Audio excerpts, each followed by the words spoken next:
You see the Hogs have really been a completely different team. Since that OU series at Ellis, the 26 home runs, one more, and she stands alone as the best single-season home run hitter in the history of the SEC. And it will be Kirsten Deal. They go to the left-hander to try and throw them into the SEC championship for the junior out of North Carolina. Well, Deal, that lefty has that good spin. She's done a good job this year of trying to limit those free passes. That's really one of the keys. We see we get deep into this postseason play. You got to limit those free passes. We'll talk a little bit later about what she's throwing, but good spin, good mix of different velocities. And in for a strike to Reagan Johnson, the junior from Texas. 3 for 8 with a couple runs scored through their first 2 games. They beat Georgia on Wednesday 5-1, and then Tennessee yesterday 6-1. And a little blooper out to left, and the leadoff is aboard.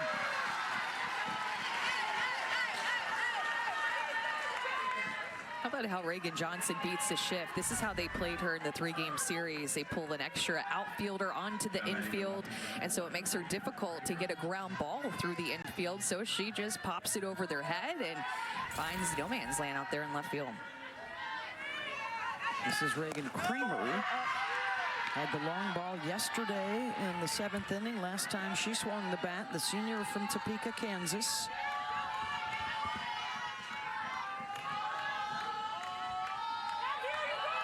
For 6 here at the SEC tournament. They've played a couple games. Oklahoma just the one. A 4-1 winner over LSU yesterday. Sam Landry spun a spectacular game. Just a one-hitter with 7 strikeouts. And now Deal will try and follow that up.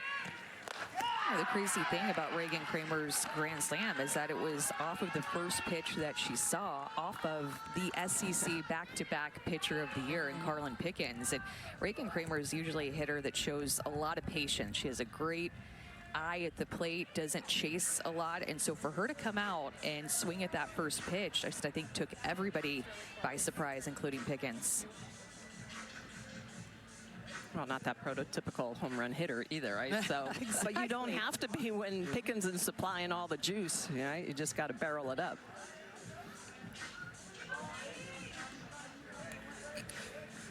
The ruling on the field is a ball on the pitch. Arkansas is challenging for a hit by pitch. Previous plays under further review. So each side gets a couple of challenges, and then late in the game, the officials, the umpires can choose to go to a review on their own. Chelsea Clark, Cameron Ellison, Marty Abazishan are umpires today. Does this one catch her on the elbow? Might have skimmed it. Call on the field was just a ball. A little skim. Yeah. Back to the replay review center in Birmingham and SEC headquarters. They've been so good all weekend, all year, really. I mean, the reviews go in, they come back, usually in a timely fashion. Arkansas recalls one that took a little bit longer against Florida this year, but that's for another day. And hopefully never again. Yes. And hopefully not for this day.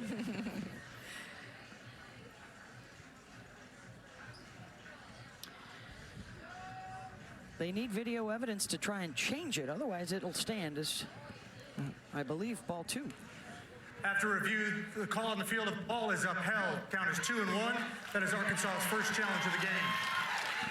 Well, that could be big because you don't want to put a couple on with Bree Ellis coming up next.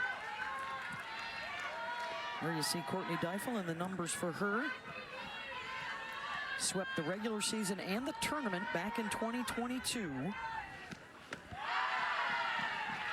One of 7 different SEC tournament champions in the last 10 years. It's no cakewalk for a #1 seed. This year, that's Oklahoma. The 1 seed has only won 8 of 18.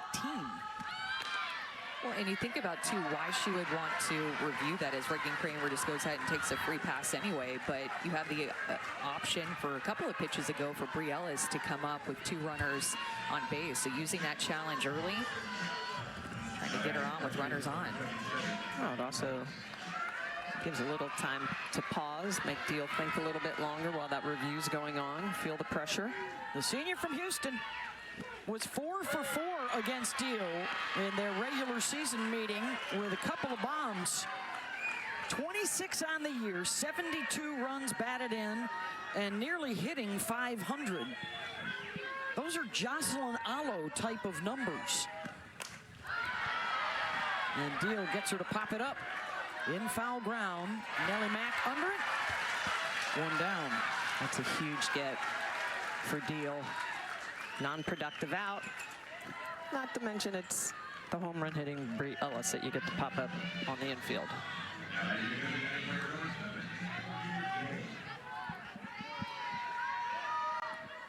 So now it's Courtney Day who's moved up in the lineup last couple of days behind her to protect. 373 on the season with a runner in scoring position as Arkansas tries to strike early in this semifinal. Well, remember, Courtney Day in game 1 of this tournament was not hitting behind Bri Ellis. It was Ella McDowell. And in the second game against Tennessee, they went ahead and made that change. And I think that that was such a good change that Courtney Deifel made to put Courtney Day, the senior with World Series experience. She's a veteran behind Bri Ellis, not to mention second most home runs on the team. Yeah, 16, Bri with 26. And a quick chat now with Emmerling and Deal. Here's what she did on Wednesday, Amanda. And this is when she was not hitting behind Bri Ellis. She hit a home run, and they were pitching around Bri Ellis in that game constantly, and then Courtney Day scored the first run of the game for Arkansas, and so it just made you think, like, man, what if she was hitting behind Bri Ellis? Would they have chosen to pitch to her more? How would they have gone about it differently? But with that home run pop, I think she plays such an important part in this Arkansas lineup. Well, Bri Ellis and Courtney Day, the 2 of them together, 61% of the home runs that Arkansas hits. 3-0 is in for a strike. And you guys, you just want that intimidation factor on deck to put it in the back of the pitch caller's head, the catcher, the pitcher's head, to just have to think about maybe, are you going to give Bri Ellis anything to hit? Because Courtney Day is on deck. They could question it. Backdoor curveball. So 2 pitches that Deal has got, one up in the zone, a rise ball that Day did not agree with, and now this is a backdoor curveball. It's going to start in the river. She's trying to bend it into the back part of the plate. Great job by Emmerling. Patty Gasso has said that she's one of the best in business. 3-2. And now Day's got a swing, popped up, and onto the top of the dugout. Gave good chase for Kirsten Deal. A lot of curveballs and rise balls in the repertoire. She's got that changeup she'll go to as well, but it's a lot of east and west, so coming into righties, backdoor, rise ball up in the zone, and then that changeup at various times. And that one's off the mark. Yeah, and that was the changeup that she used in a 3-2 count.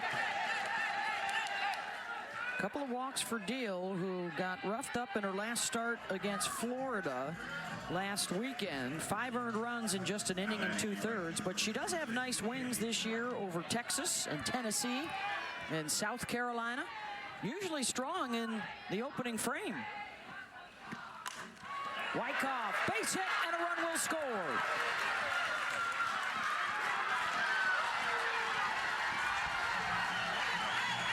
Reagan Johnson comes in. Reagan Kramer will stay at third, so they are still loaded with 1 out. How about Wyckoff being extremely aggressive coming out?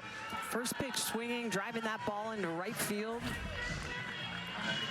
And so it's an inside pitch that she just gets around, attacks early, drives that through the infield that was slightly pulled in. McDowell out to center on a rope to Dayton to throw home. Not in time as Kramer tags to score the second run. So the sacrifice fly for Ella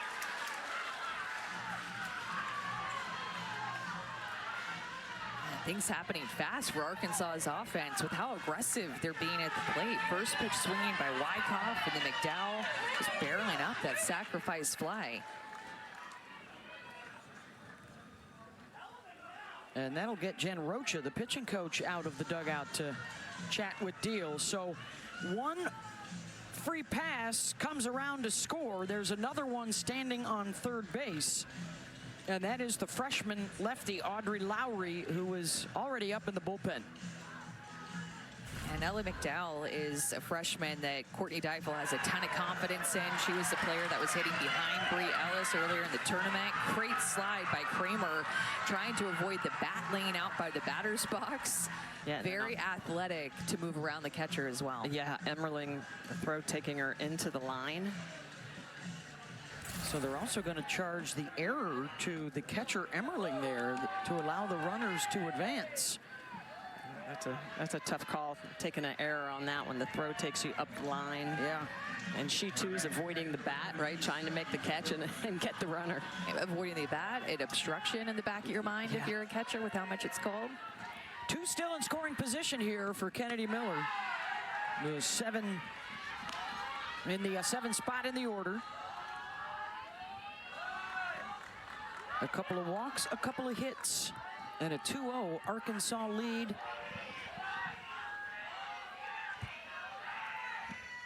Well, you're trying to beat a team that you just haven't had very much success against or luck against. It is a big deal to come out and score early, especially when they have Oklahoma written on the front of their jerseys.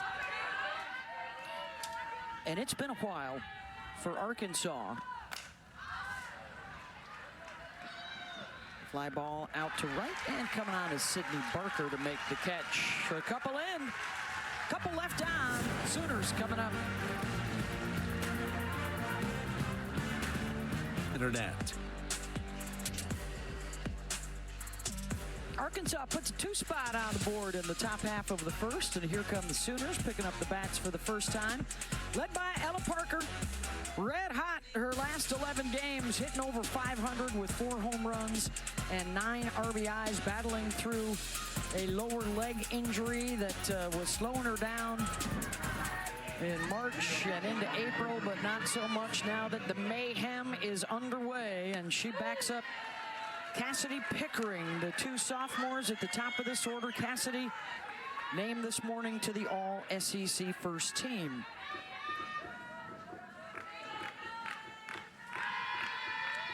Went 0 for 3 with a walk and a run scored yesterday. And Davison at second takes care of her, 1 down.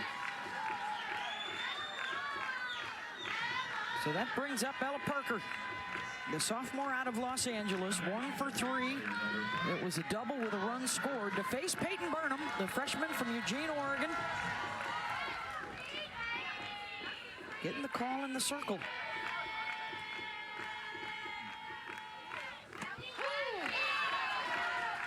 In for a strike.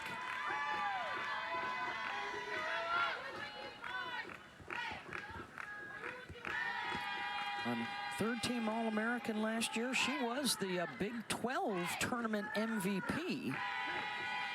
Now trying to match that in the SEC tournament for the first time. Well, it was spectacular at the World Series. Her first national championship, the 8th for the Sooners, the 6th in the last 8 years as the dynasty tries to roll on through another postseason. There's Patty Gasso, 31st year. Adding to her chores, the U.S. national team now going to lead America into the Olympics in 2028.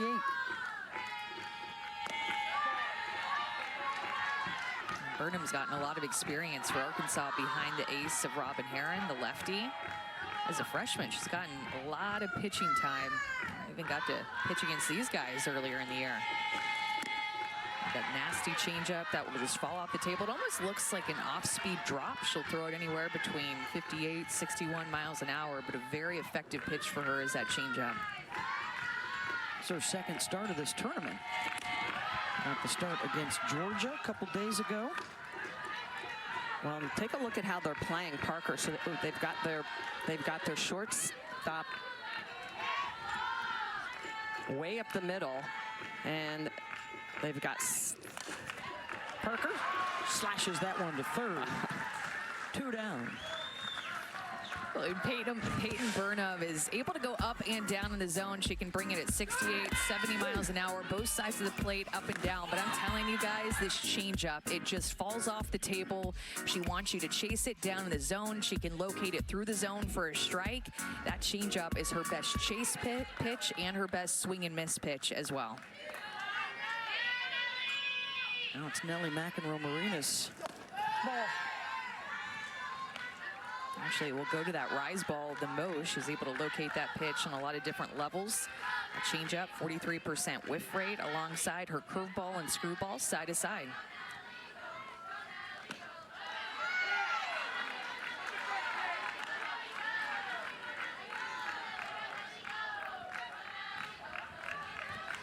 Nellie from Hawaii sat out last year, told us this year she had a terrible case of FOMO watching her teammates win the title and could not wait to get going this year. She's gone from a red shirt to a captain. That's how much they value her leadership and opinion.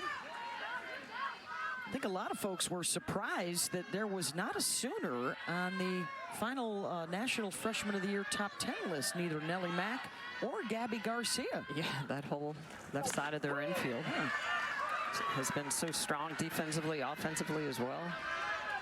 Hit the 3-4 holes.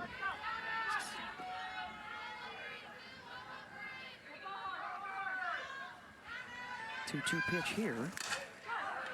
Golfs that one out to center, and that's going to drop in for a base hit. 2-out base runner for OU.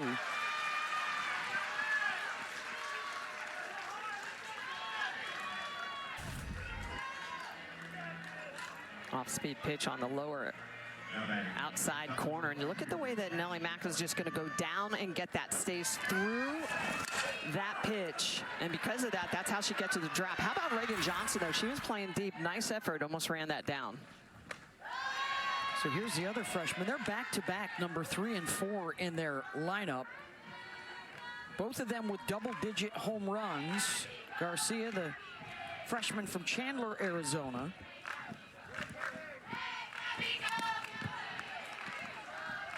And that's a pitch, Michelle, that Nellie hit that when you're playing in high school and travel ball, that changeup that Burnham threw is a good pitch. But you get to college and you have these type of hitters like Nellie McEnroe-Marinas, who was also a freshman. Let's turn that into a hit.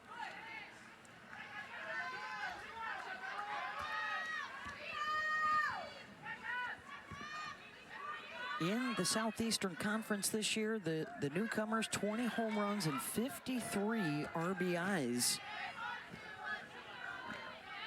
McEnroe-Marinas was named to the All-SEC team.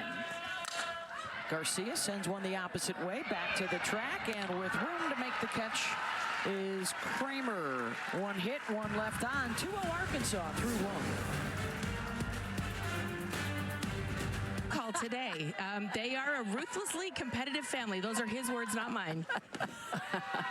Oh, yeah, I think we got a tail of the tape coming up later because they both handle their respective teams' offenses.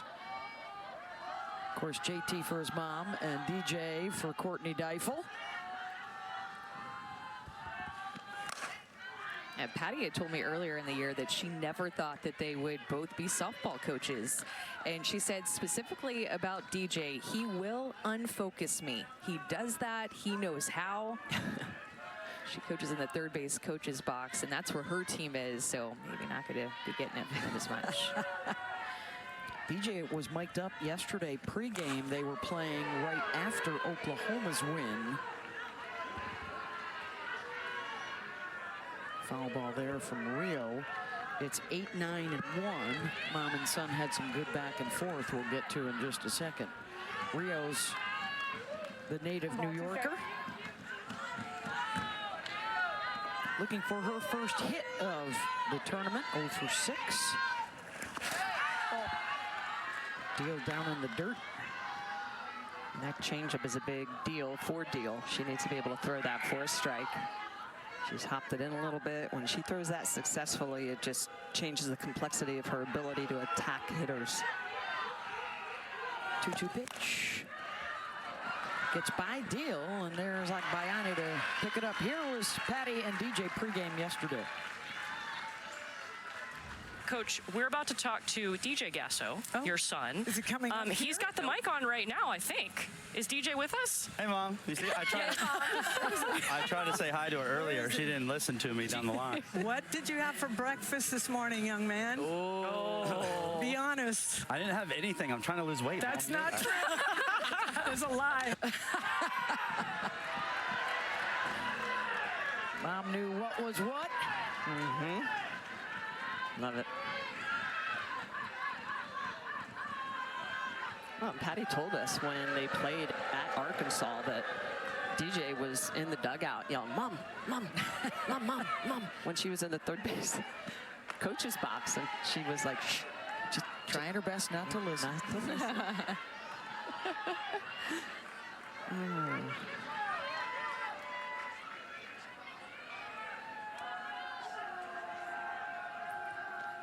Davison, the number 9 hitter, sends that one deep. Back to the base of the wall and leaping up, it's off the glove of Pickering, stays in the yard.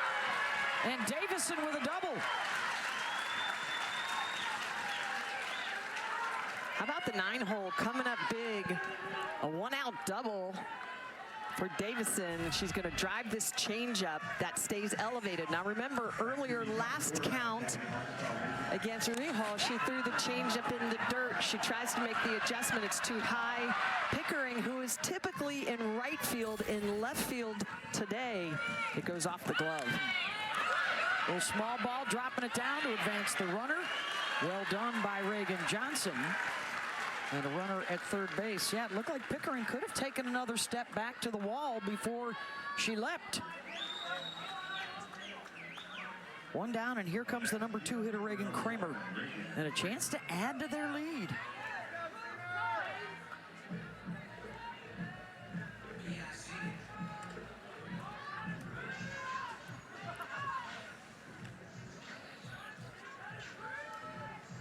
So as Patty comes out to talk with her pitcher and the defense, here's what her sons have done with their 2 offenses this year. All gas, so no brakes, baby. And for Arkansas and Oklahoma, both scoring 7.6 runs per game. Oklahoma with a little more power. And we have an early pitching change because of how potent these offenses can be. Back to the SEC semis in a moment. Beautiful day here in Athens, and Kirsten Deal, 30 pitches. You know, an inning and 2/3 for her, and the new pitcher now is Bella Smith with a runner at third base, and the number 2 hitter, Reagan Kramer, coming up. This is all about trying to roll some ground balls. Isabella Smith throws about 30% drop balls. She can elevate with a rise ball.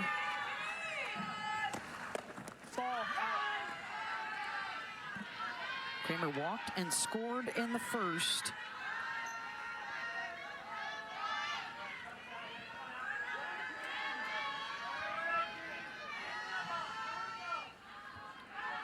Hitting nearly 100 points better this year than she did last. A 3-year starter for the Hogs. And one of the leaders for this team, too. Immediately, Courtney Deifel points to her and the type of leader that she is, how she leads, and leads with her offensive approach as well, of course. Fouled back onto the roof. This is the 10th relief appearance for Bella Smith. Did throw an inning against Arkansas in the regular season. 79 career wins for the transfer from Campbell, who started out her career with JMU.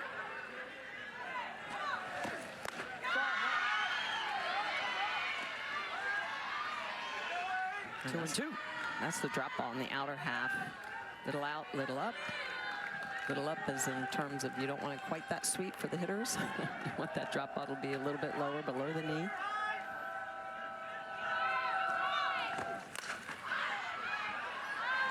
And Reagan Kramer chased on that rise ball, but she has such a good eye, Michelle. These were the type of hitters that when I was pitching, they just made me so mad, because as a pitcher, you want people to chase. It makes you feel good. They're swinging and missing out of the zone. Oh, yeah, thank you. Like, a little undisciplined. But when somebody like her comes up, she does not chase out of the zone very often. No, to your point, 42 walks on the year. Slow roller to second. Agbayani's got to hurry. Not in time, and a run scores. As Davison heads home from third, 3-0.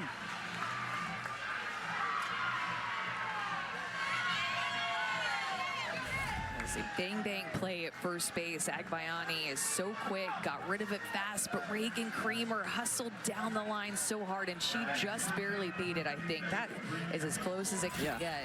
It's a great call over at first, because that was a bang-bang play. Nice. Great call and an RBI. Not much Agbayani could do with that either. Those slow developing plays are just difficult. And now it's Bree Ellis's turn with a runner on. Popped up to third, her first time up. That home run record tied with Bailey Hemphill and Mia Davidson, and not likely to last throughout the postseason.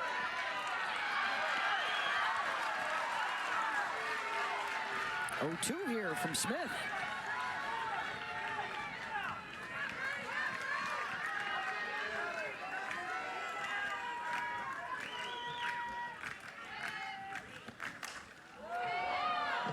Ellis off the lights down the left field line.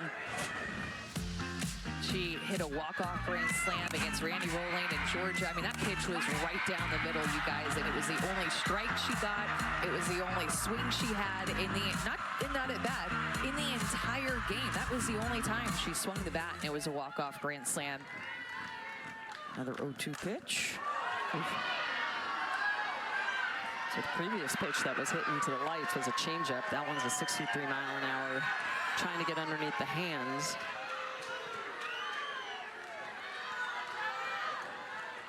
That's where pitchers have tried to pitch her more of her quote-unquote weaker spot, especially when she was a freshman and sophomore. But it's an area of the plate up and in that she's really worked on even last year, and you could tell by her batting average against a rise ball her freshman year was 100. Her sophomore year was 071. But then her junior year, when she got to Arkansas, turned it into 278 and over 400 this year. Got her to pop it up again. Emmerling behind the plate, has it. Taking care of Bree Ellis, but the other Hogs are causing some trouble. 3 runs in their first couple of at-bats, wreaking some havoc, trying to take out the top seed. English and Spanish. A little pro soccer for you.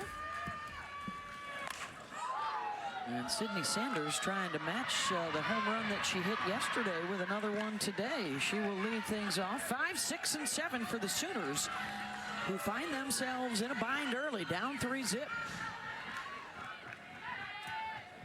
Sanders a 2-run shot yesterday in their win over LSU, their first SEC tournament win.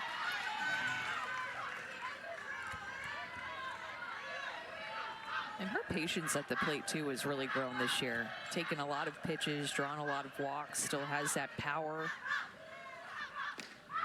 Well, her conditioning is so different. And, you know, she was a big boomer early in her career, and even earlier this year. And then it was all about the walks for a while. And now 4 of her last 8 hits are homers. So she's back to blasting away as well. A check swing there, 1 down. Send it down to Holly Rowe. Well, these two teams played early in the SEC season, and Courtney Deifel said, we are a completely different team now than we were then. The first 2 weeks of SEC play, they really struggled. They hadn't faced much adversity, and Arkansas got off to a poor start, getting outscored by Oklahoma 23-11 in that series, 3 straight losses. Agbayani, and over in foul territory to make the catch is Kramer. 2 down, Holly. So she said, we brought the team together and we said, you can decide. We've got to have more resistance. We've got to be tougher. Is this going to be a team that folds under moments like these, or is this a team that wants a different chance at this season? And they've responded. Since that loss to Oklahoma, they are 20-5. It turned their season around. And you can see this is a much different team starting this game today than they did back in March against OU. Well, Holly, one of the things that we've seen at this SEC tournament, but also throughout the year, is grit. The X factor for a lot of these teams is fight, grit, relentless, not giving in. The teams that do that just tend to stay in the game longer.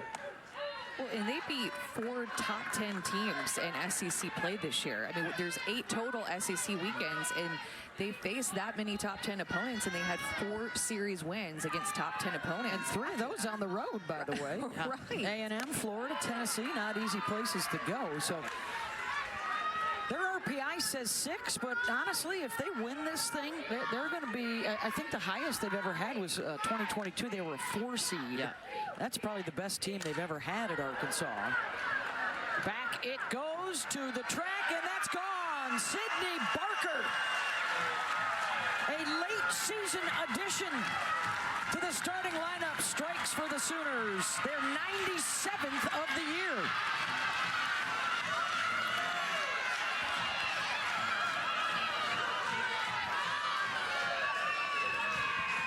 So Sydney Barker has this home run power.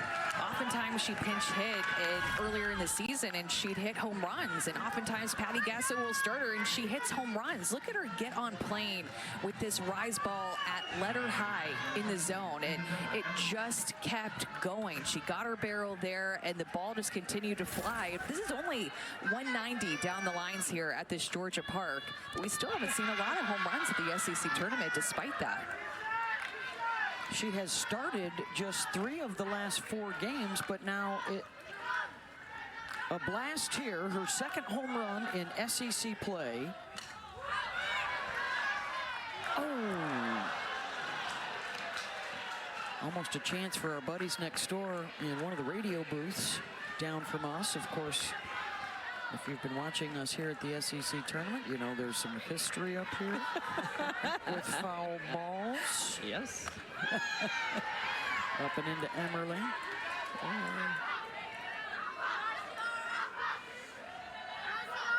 Bella, the starting catcher, they lost 6 starting position players from a year ago. Kinsey Hansen, the catcher, and Emmerling transferring in to take that spot. They also had to replace their 3 top pitchers from a year ago. And what a job that Patty Gasso has done. She said it's been so great coaching, teaching, watching these youngsters grow together and the transfers mesh together.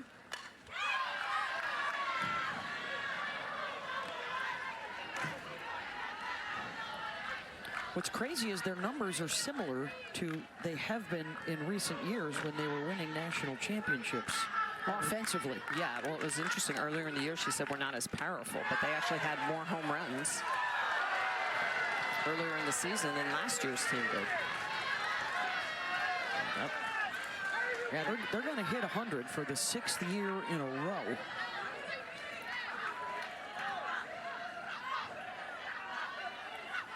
Full count.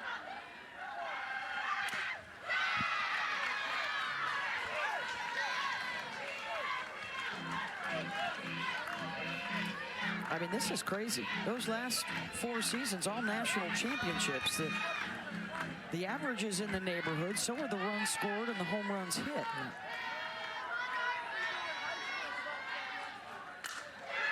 It's a rocket foul down the line. Just thinking about it, it's so crazy. My freshman year at A&M, we led the nation in team batting average. And our batting average was 305. And you think about what the nation's leaders are in terms of average and just average in the SEC. I mean, it's just way higher than that now. 305 was our team batting average in 2005. Technology, analytics, video. Well, the balls, the bats are very different. Yeah. So when we say technology, it's not just technology training the athletes. Mental toughness coaches, dietitians, all this stuff helps them prepare. 10th pitch of this at bat. And Emmerling will step out as Burnham steps off. Coming up shortly, Holly will be chatting with Courtney Deifel. And we'll probably be heading out to the store to grab a few more softballs. Emmerling is one of the best at just yanking foul balls. I mean, she just has the... Where's the out pitches, you two pitchers? Exactly. Where are the out pitches? Well, it's all these foul balls. Hard to sneak that third strike past hitters these days. They just make adjustments, a lot of foul balls. And she draws the walk after all that.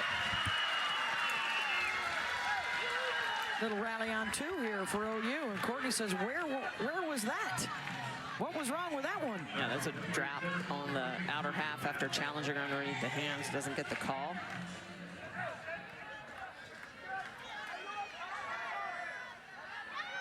So now Abby Dayton, the transfer from Utah. Somebody used to be the hitting coach at Utah that might be in the building today. Oh yeah, Patty Gasso's son, DJ, who's now with Arkansas.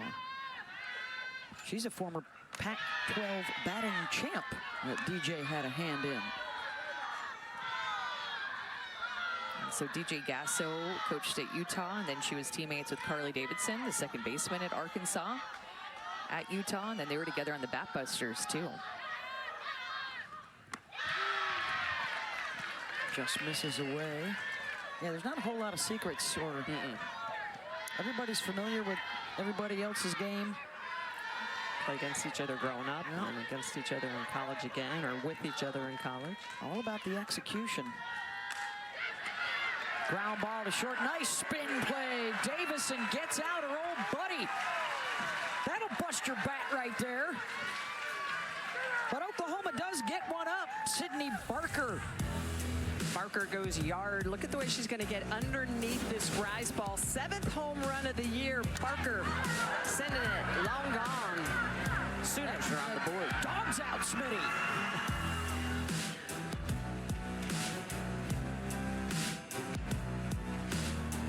But I like what I see so far. Thanks, Coach. Thank you. We pick. Yeah, Holly, they've scored in their first 2 at-bats. Yeah, Reagan Johnson set the tone with the leadoff single, got on, and then Reagan Kramer followed it with the walk. Those two, 1 and 2 in the lineup, came around to score in that first inning where Arkansas jumped out on top, scored in back-to-back innings. Got to love that as a coach. 4, 5, and 6 coming up. Courtney Day to lead things off.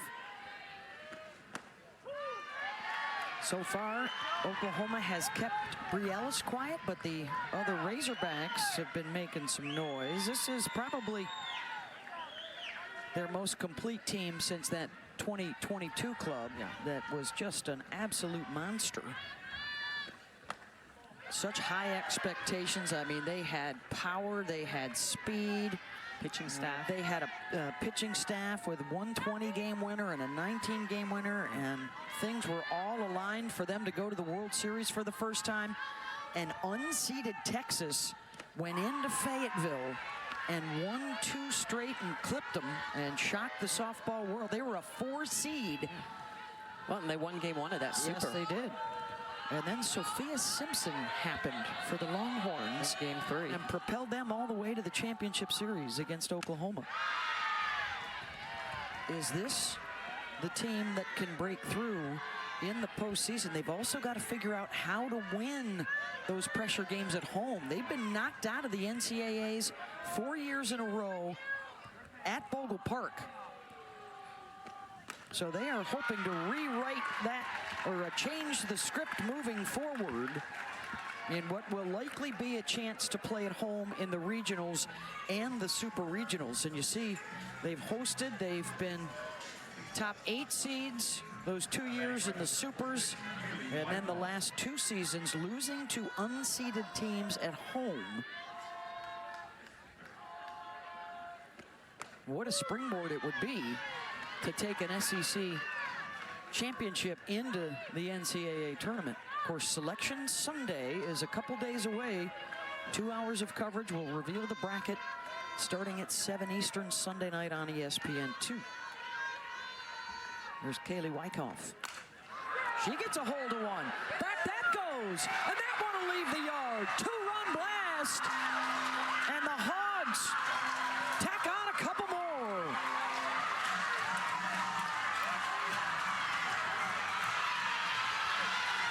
You always talk about wanting power to follow power to protect them. And that's exactly what Arkansas has been able to do by moving Courtney Day up and Wyckoff behind Day. So she gets a pitch she can handle to drop ball that just hangs upstairs, and she's able to go down and get it. Look at that backside rotation, the way she just gets that barrel through. You could hear it off the bat. You knew it was going out of the yard. 6th home run of the year.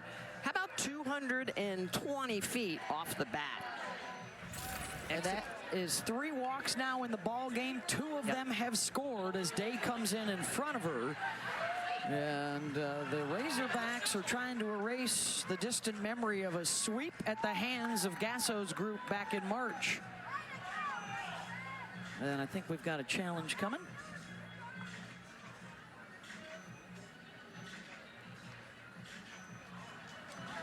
Or at least a discussion about, I'm guessing, would that be, did the base runner leave early?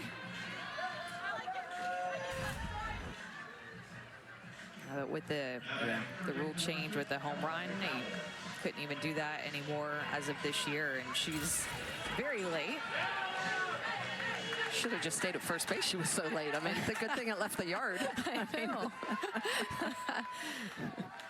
What a day for Wyckoff at the plate. No doubt. RBIs. So here's McDowell, who has also driven one in with a sac fly.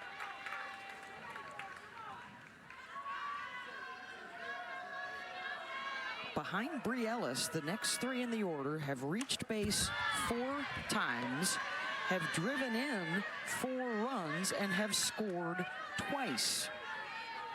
That's like top-notch security right there. Yeah, exactly. Is that Bree trying to work something out in the dugout? Robin Heron. Oh, that's Robin Heron. And there's a base knock right back up the middle. McDowell.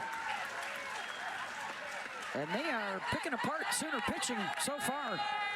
McDowell has had some good swings in this game. A sacrifice fly, that was a line drive using the middle of the field, and now taking this changeup right back up the middle of the field. That is 2 up, 2 down the middle for an 0-2 pitch, and the freshman takes advantage of that mistake. Keep the ball rolling. Yeah, the home run was a 0-1 pitch. That's a 0-2 miss. Can't give it those types of hits when you're ahead. I think that this Arkansas team just has a different confidence about them than in March when these 2 teams faced. And even Reagan Kramer had said in studio at SEC Now after the game yesterday that she said, we want to play them at our best and we want their best. So I think that overall, just speaking as a leader on this team, just feeling different about their game, about their team. They're pounding opponents so far in the tournament. How about that? 11 of the 16 runs thanks to home runs. Of course, a pair of grand slams in the 7th inning of their first 2 games.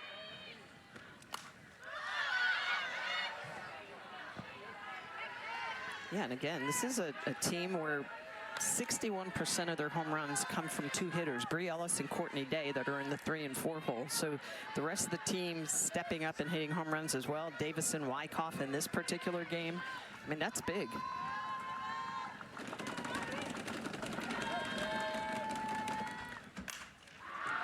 That is tattooed. Headed for the foul pole and just outside of it.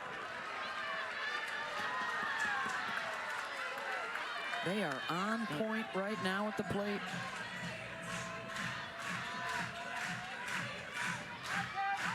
The Sooners ace, Sam Landry, went yesterday, was really good. Got a win against LSU, so they're trying to cobble things together today.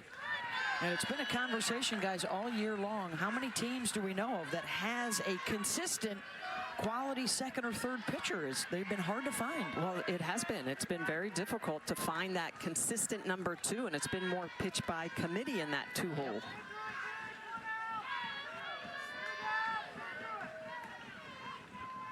0-2 pitch to Miller. Waits on the off speed. Knocked down by Bella, and the backhand over to first gets her. McDowell to second. Well, and Arkansas was battle-tested this season in SEC play, as every SEC team is. But Matt Michael is an assistant coach on this team and longtime assistant with Courtney Deifel, and he's just a numbers savant. So always runs RPI numbers and strength of schedule numbers, and he ran the numbers on SEC strength of schedule and came upon the conclusion that Arkansas's strength of schedule in SEC play was the toughest out of any SEC team. They actually, even though both teams won yesterday, they jumped over Oklahoma in the RPI. Yeah. They're both still in the top 8. No, but with their... It depends on who your opponents. Yeah. Right. And that's the crazy part of the RPI stuff. When you start really digging into the numbers. Arkansas's was against Tennessee. Oklahoma's against LSU. Those are also a couple teams that are fighting for a top 8 spot to host. I'm surprised at how much Oklahoma has moved around. Before their Texas series, their RPI was 9. Then they swept Texas and just catapulted all the way up to 3. And right now, they're sitting at 7. That's why, as much as we think the regular season should matter more, these SEC tournaments and Big 12 and ACC, the RPI and the KPI are considering that, which means the selection committee is considering that. And there is movement here late in the season. We remind you that there are a lot of different criteria, but over the course of history, the RPI, as we check out the Phillies at Guardians coming your way on Sunday Night Baseball, that's at 7 p.m. Eastern on ESPN and on Deportes. We'll get underway at 6 Eastern with our Sunday Night Countdown. But over the course of the years, historically, 94% of teams that finish in the top 16 get a seed. There are not many that jump in from the outside. Having said that, I think 1 through 13 are pretty safe. I think 14, 15, 16 are still up for grabs. Yeah, it could almost be like through 20, through 18, 19. All would be considered. Remember, Stanford can't host. Tough losses late in the year for teams like Oregon and Ohio State. I was going to say, it just kind of seems like nobody wants it. It just seems like everybody's losing to try to finish in what we think are going to be the 14, 15, and 16 national seeds. But isn't that the amazing story this year of the parity, right? Yes. That anyone can beat anyone. I mean, look at Missouri, unfortunately below 500. Right back up the middle for Rio. Runner will hold at third. And there are runners on the corners with just 1 down. Arkansas really using the middle of the field. Yeah, they are throwing that ball right back past Smith. But I think that's why this postseason is going to be interesting, because you could go in as a 2 or 3 seed somewhere and do massive amounts of damage just because of the quality of conference play that you've had all year long. You're battle tested. Well, this is a big message right now being delivered by the Razorbacks. Was it 7 of the 9 have already reached base? Up and down the order, they are making solid contact on Kirsten Deal and Bella Smith. And with Oklahoma's offense, no lead ever feels big enough. So if you're Arkansas, you just want to continue to pile it on as much as you possibly can, knowing that the other offense and the other dugout can score very quickly with a ton of home run power. Yeah, Oklahoma's one of those teams, as long as they have outs, that you always know they can put runs up on the board.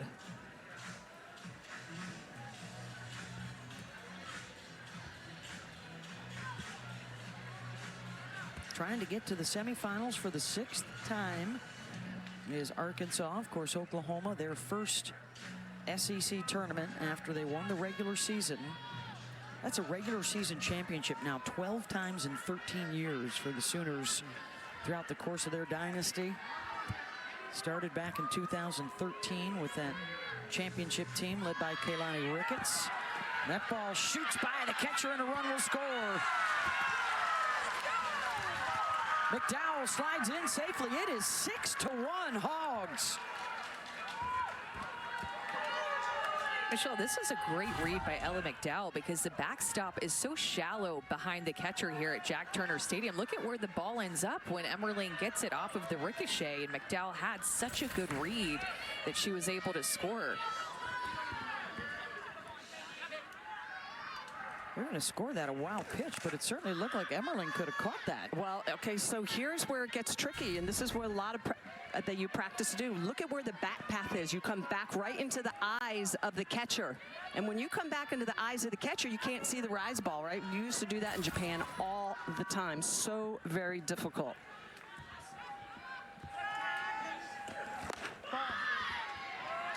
Here's Carly Davison. Doubled and scored in the second.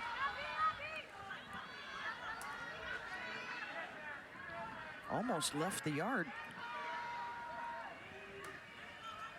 6 runs on 7 hits, make it 8 hits. And the parade continues. And the top of the order is coming around for the 3rd time in 3 innings. You know, back to that ball getting past Emmerling. Courtney Deifel played professionally in Japan. She caught professionally in Japan. Trust me, she knew the number of times that happened to her as a catcher. Understands how difficult it is behind the dish with that rise ball, and that bat path comes back. All those little things make profound differences, add runs up on the board.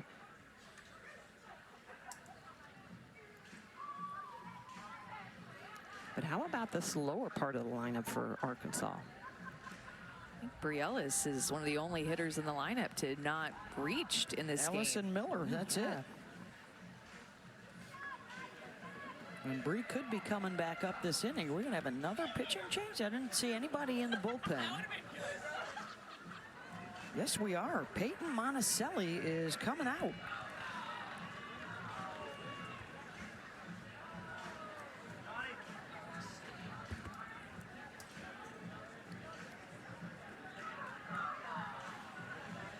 Third pitcher of the day for the top seed when we come back. PM, and welcome back to the SEC semifinals, the first of our doubleheader. And it is all Arkansas right now. They lead it 6-1. They have a couple still on base, just the one out. Of course, the run rule doesn't take effect till the 5th inning, but look at this. They have not been run ruled since 2015, 10 years ago. That's incredibly impressive because I played so many games where we just felt like we were in it. We were getting beat by a few runs, and then all of a sudden you look up and it's the 5th or the 6th inning. You're like, dang it, they got ahead by 8, but you always feel like you're in it. And so for them, not been run ruled for a decade is incredibly impressive and says a lot about their pitching and defense. They're not there yet. They've got firepower to bounce back, but Arkansas starting to flirt with it, and up and down their lineup has been effective.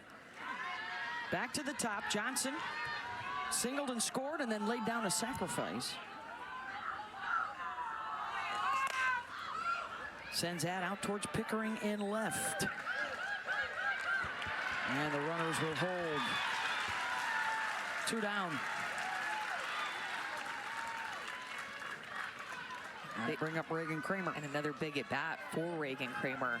Thinking about that walk-off grand slam that Briellis hit, it was Reagan Kramer who drew the walk to load the bases to put the bat in the hands of Briellis and force Georgia to pitch to Briellis. This is in.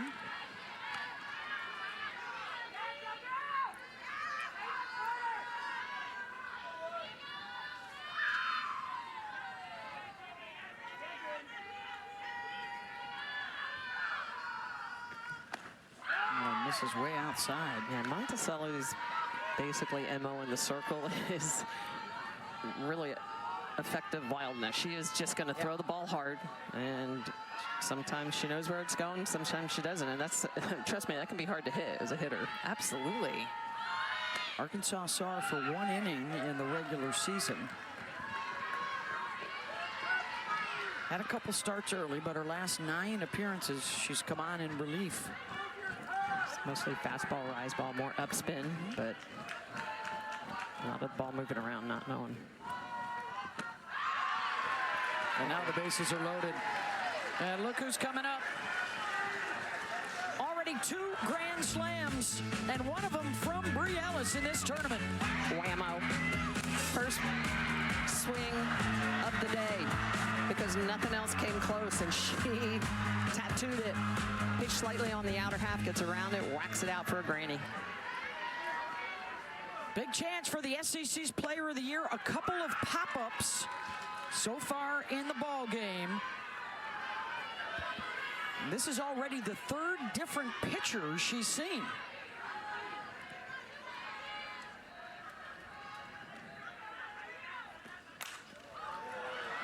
Out to center, Dayton on the run, and she'll get there. They've retired Ellis 3 times. But 3 more runs in for Arkansas. Seems like this was a while ago, but Arkansas has now scored in every inning that they have stepped up to the plate.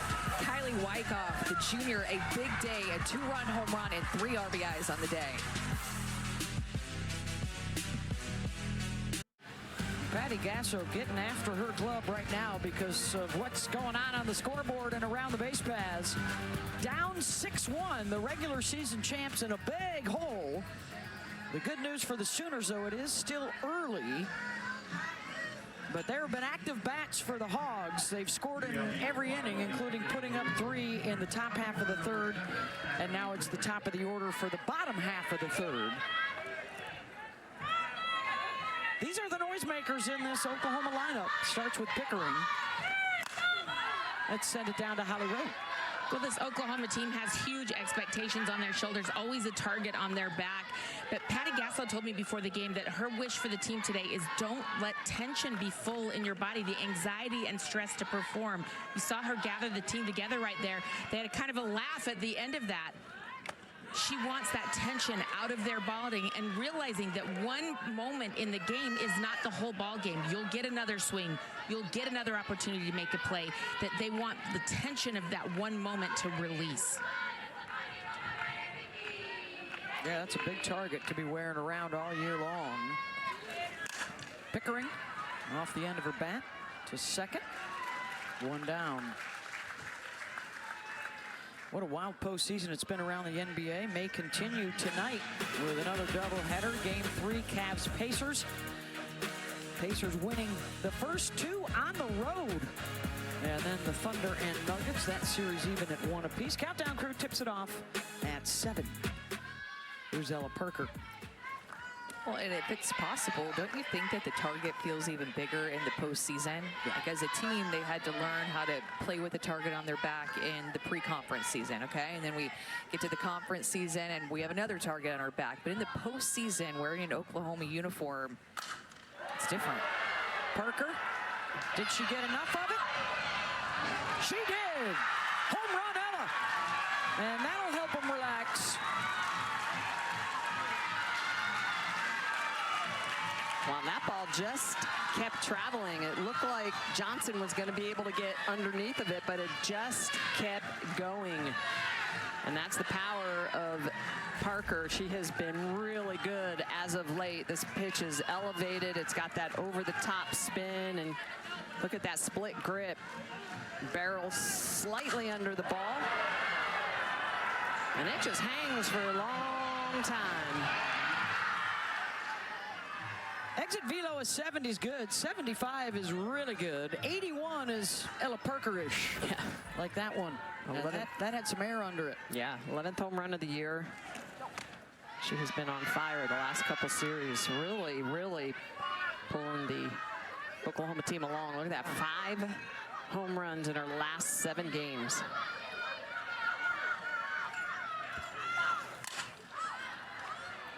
McEnroe Marinas pops it up. 2 down. What you don't see, or we'll see if we can pick it up, but after she hits, she takes her cleat off and puts her boot back on with that lower leg injury.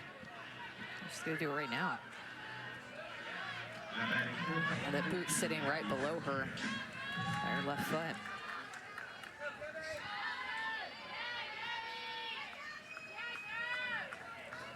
Here's Garcia. Both of the home runs that they've hit, Sydney Barker and Ella Parker, oh, that rhymes, huh? They've both been towering shots. Sydney Barker's was to left field, and then Ella's was to right center. It's the little things. It's the little things. Garcia flew out to left, and there goes the boot.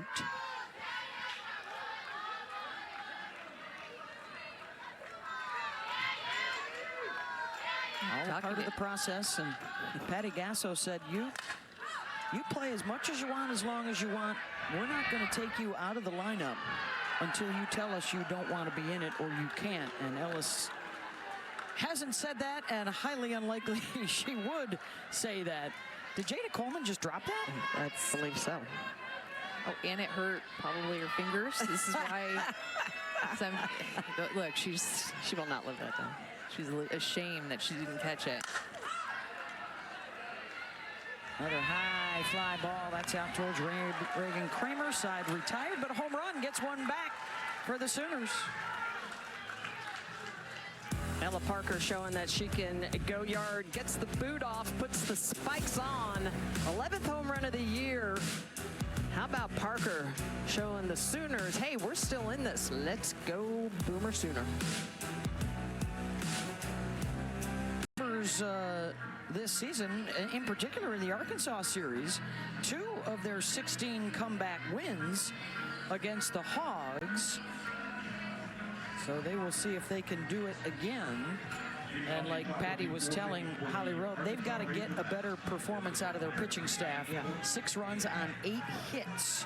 Well, and Arkansas had a potential to score a lot more, too. Left the bases loaded. Briellis was up. Probably could have busted the game open even more, and it's been like that in every inning with leaving runners on base. Yeah, 100%. I mean, if you're Oklahoma, you're actually looking and saying, hey, they've left 6 runners on base. That's pretty good. That could be a lot different score.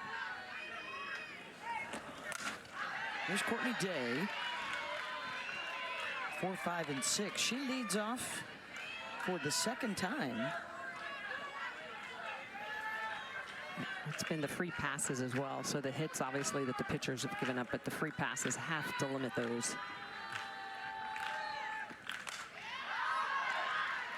Infield pop. Garcia calling for it. 1 down.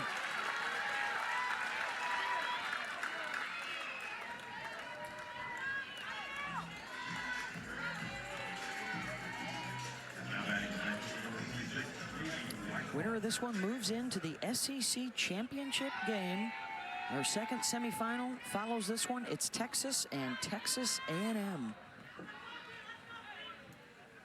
Well, preparation is just so important going into a regional. And so you think about for regionals next weekend, how teams, the other 3 teams who were headed to Norman are going to prepare. And like they're going to put the majority of their preparation into hitting off of Sam Landry. And they're going to know at this point in the season, hey, that's what we have to do is to beat Sam Landry. If we get to the other pitchers, honestly, we're feeling pretty good. And so that's the scary thing about Oklahoma and any team that just is relying on one pitcher in particular is that coming up, teams are just going to be putting all their preparation into that one pitcher. And look, All-American type stuff. She can beat anybody in the country multiple times in a weekend. But you might run into a matchup that is so prepared for her and maybe beat her, and you don't have the depth behind her. The matchup, or what's her ability to throw back to back to back, especially when 2, 3, 4, and 5 potentially in the pen are giving up a lot of runs. Your shortest path to a championship is to go 3-0 in the regional, 2-0 in the supers, 5-0 at the World Series. Maybe we are going to see a return to the ace. That would be in a different direction. Remember, Oklahoma last year used 5 pitchers, a record in the championship game, as Wyckoff gets another base hit. Have yourself a day. Wyckoff. Wow.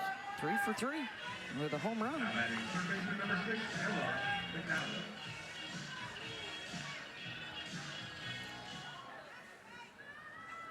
Here's Ella McDowell, a sac fly and a single. Scored a run on a pass ball.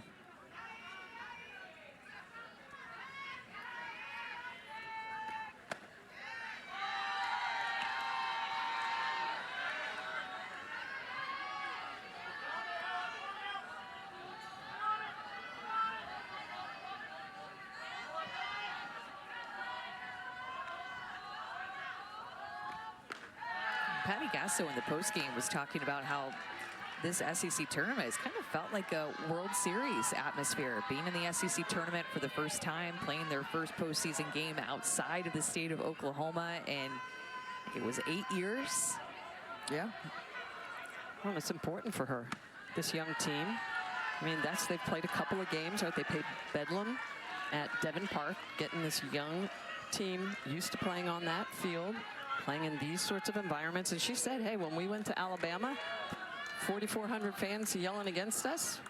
Now we know what it's like for an opponent to come into Love's Field. Well, the walk puts 2 on. Wednesday night at 8 Eastern, 7 Central, it's SEC Inside, granting you an all-access pass to the SEC softball tournament.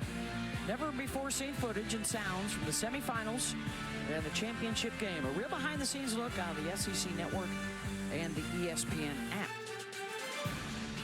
Got our crews out today and tomorrow to put that all together for you.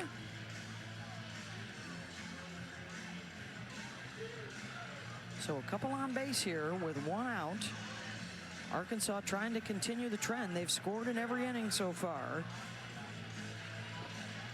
That was a team called meeting there. No coach came out to gather everybody out in the circle to talk on defense.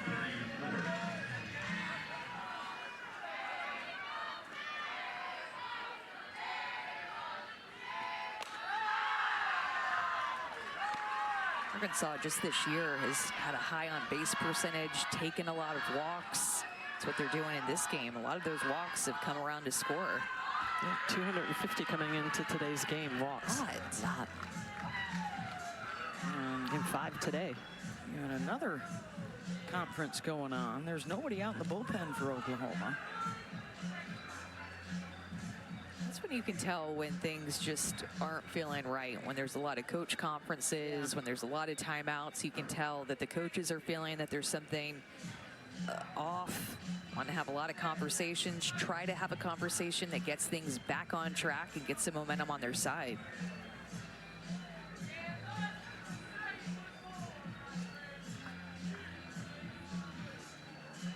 This is a Oklahoma team that is very strong fundamentally in the fielding department. You know, right now I'd just be asking the pitchers to hammer the knees and try to give some ground balls. Let that defense try to turn some double plays. They've been proficient at that.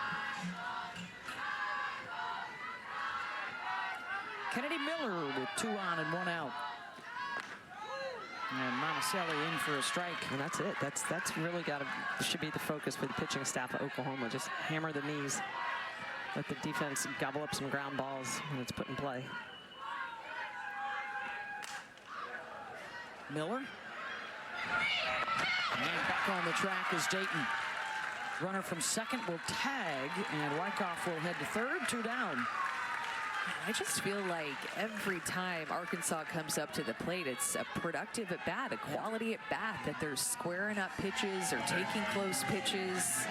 I mean, this is an offense right now that's just really clicking at the right time. Miller able to advance the runner there, and a chance for Rio. Singled right back up the middle in the third. There's that hammer at the knees.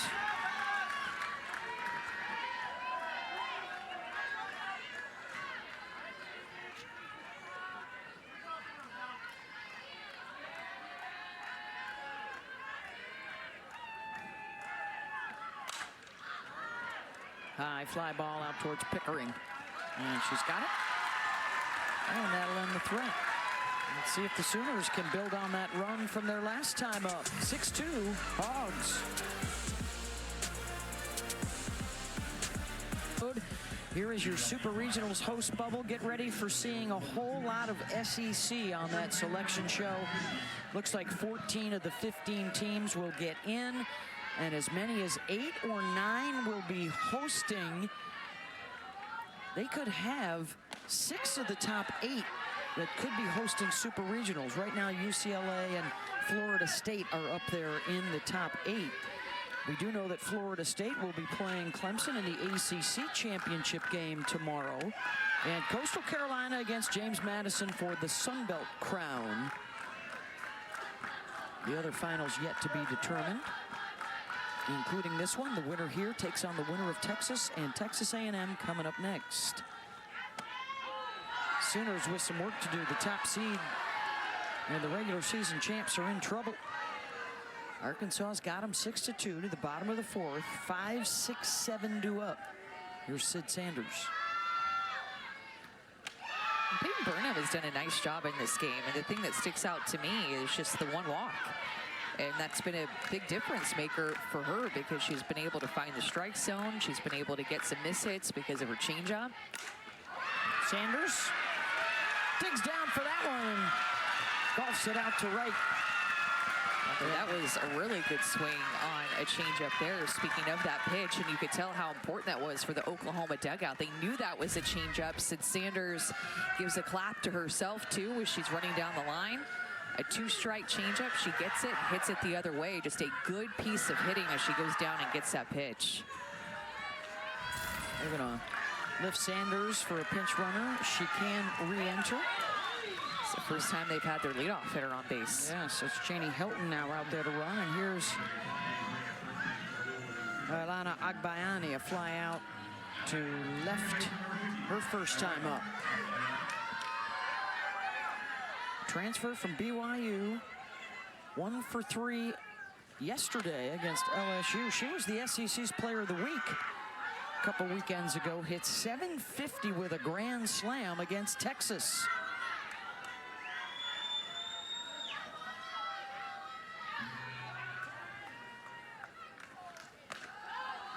I feel like Oklahoma's at bats just looks so different after that Alabama series when they lost to Tuscaloosa. In Tuscaloosa, they looked unsure of themselves, a lot of swings and misses. They just didn't look like they were seeing the ball well at all or have a good approach. And then it's like the next weekend, they really adjusted some things. Aggressive swings, looked like they went up with a plan. They looked like a totally different offense than in that Alabama weekend, which Holly talked about the turning point for Arkansas. I think that Alabama series was a turning point for OU. Yeah, they've won 8 of their last 10 since then, including a big sweep of Texas. Went toe-to-toe with Florida on the road last weekend, won 1 of the 3 there. Well, welcome to the grind of the SEC. That's day right. in and day out. Every pitch.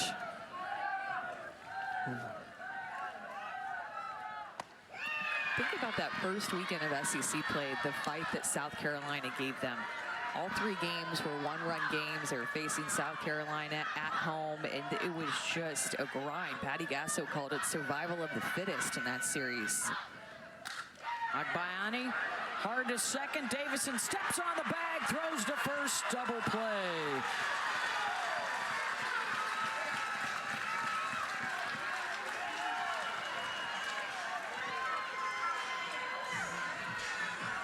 How about the defense for the Hogs? Just 22 errors on the year. This is a very proficient defense. Look at the way that Davison is going to take it herself, and I like that move.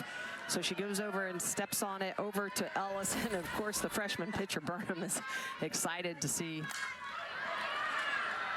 Barker, is this another home run for Sydney Barker? Her second of the game.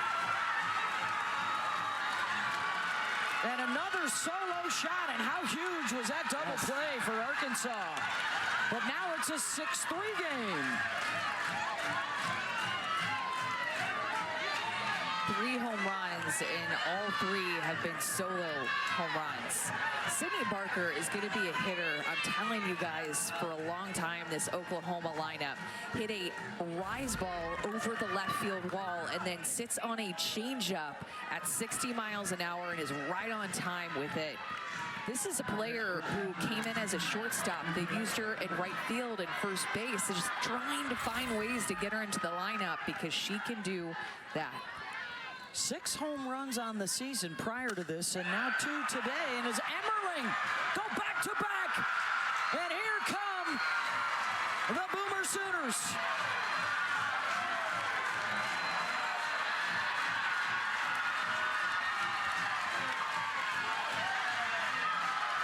You cannot sleep on this offense. They are so explosive, and Patty Gasso just looking down, you could just see the way that she knew she just needed some shut down pitching in the circle, keeping Arkansas from putting up more crooked numbers so that her offense could go to work, and Emmerling gets a pitch. Look at the way she's just going to rotate through that ball. You could hear it off the bat. You knew it was going yard.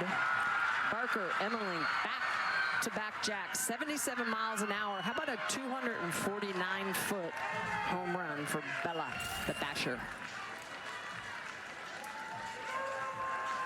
3 home runs today from their 7 and 8 hitters in the lineup. And that will force the change in the circle for Arkansas.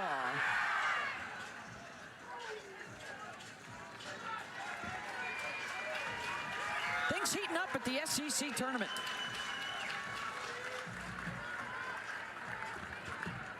The SEC tournament, 28 years of this tournament. The largest comeback win is 4 runs. Well, Oklahoma down 6-1 a few moments ago. They've scored 3 unanswered.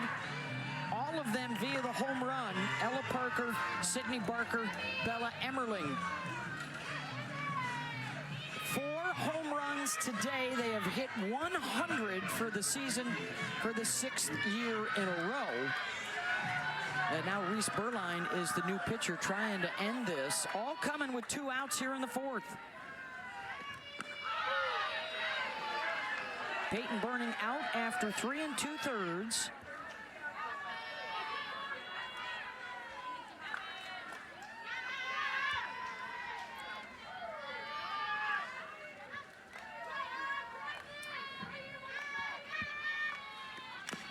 This is what the home run can do. Because Oklahoma does not have a hit with a runner on base or a runner in scoring position. It's just a runner in the batter's box with a bat in hand, hitting it a long, long way. All 4 solo. And why? I just keep thinking about how important that double play was. Yeah, that was a game changer for sure. 3 of their 4 home runs have been with 2 outs.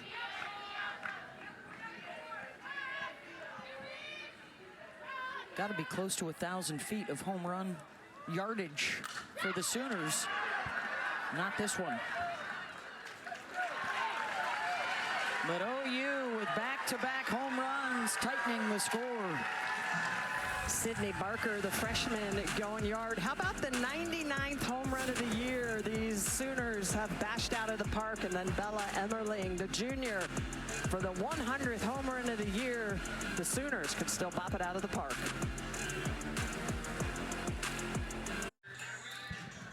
Let's check out our game track and a 6-4 Arkansas lead. Multiple pitchers have been in and out. 7 have reached base for Arkansas. They had a 5-run lead at one point. And for the Sooners, all 4 runs, solo home runs, 2 of them by Sydney Barker. And they've tightened the score. Let's see if Arkansas can respond. It won't be easy. But if anybody could do it and end an 0 for 80 trend, it might be the regular season champs and the defending 4-time national champs.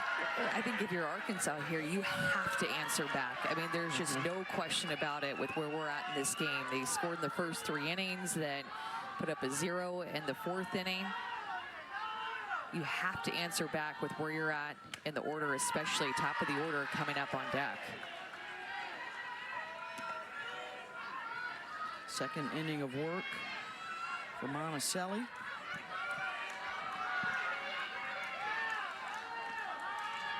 Or 3rd, excuse me.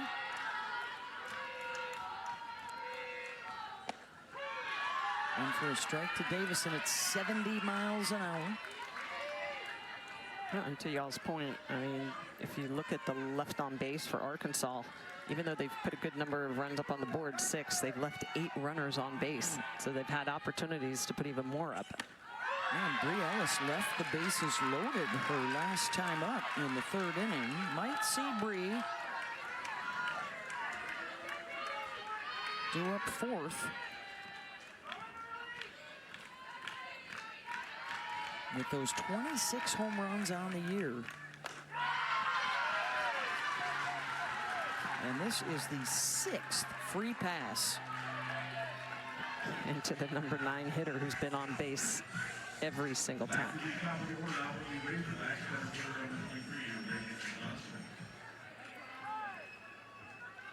Here come the Reagans. First Johnson, then Kramer. And first, before that, Patty.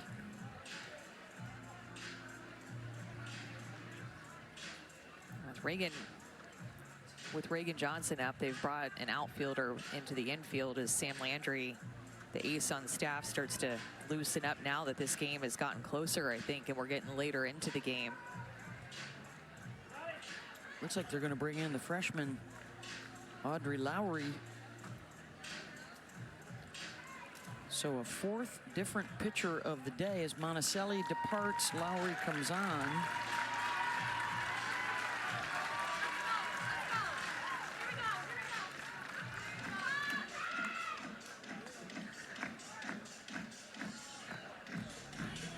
Here's our next NWSL match for you. It's the Chicago Stars of the Washington Spirit. Got that for you tomorrow afternoon on ABC, 12:30 Eastern.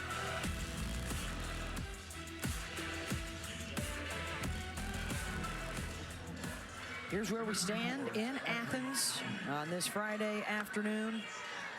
Into the evening, 4 teams left. Our first semifinal underway. Texas A&M and Texas to follow. 5 Eastern tomorrow night on ESPN. We'll crown a champion. A&M looking for their first. Of course, so are Oklahoma and Texas, their first years in the SEC. Arkansas trying to pick up their second in 5 years.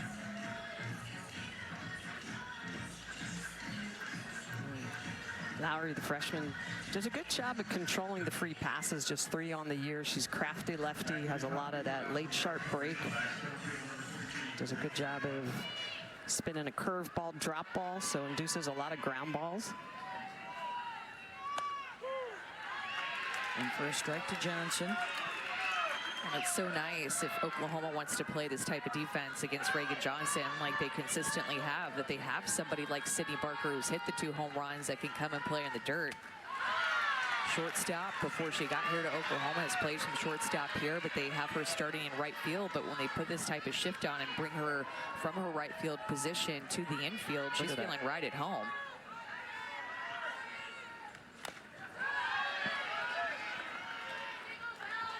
Nobody out in right field right now. Seen more and more teams utilize this. When the analytics show you a spray chart that's all to the left side.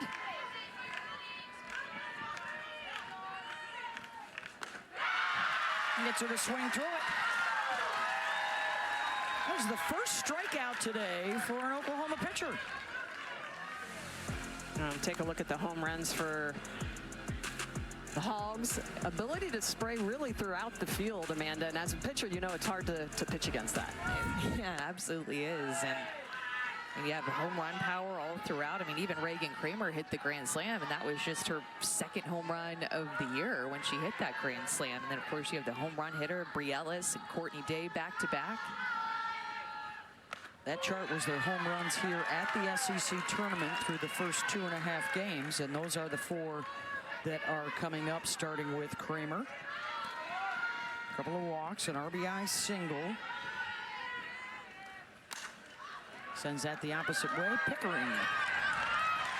2 down. Brie Ellis is 0 for 3 today, and Oklahoma has handled her really well. She's actually faced 3 different pitchers and all 3 of her at-bats, and they're all going at her the same way. Kirsten Deal up and in, got her to pop up, and then she faced Isabella Smith, worked her on the inner half again, got her to pop up, and then Monticelli up and in. So they have a strategy against her that's to work her inside. We'll see if she adjusts in this AB. In for a strike. She's 0 for 3. She's been the only quiet one. Rest of the team's hitting 500.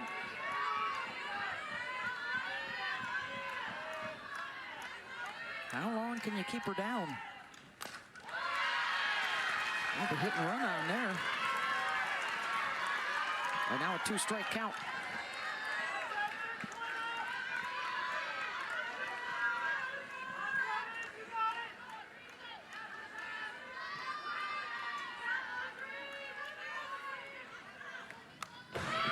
Again, they go back up to that spot. And one of the things that Brielle told me is that she modeled her swing after Tiare Jennings. She's just a student of hitting, Brielle is, and she just likes to watch things on social media. She'll sit in class and watch Synergy and just watch swings over and over again. What kind of class is that? I know, right?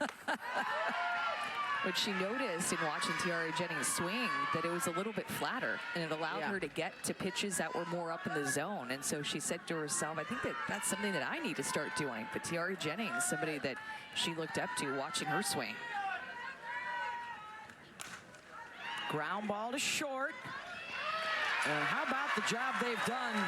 Bri Ellis 0 for 4, and what a effort from the rookie Lowry right there.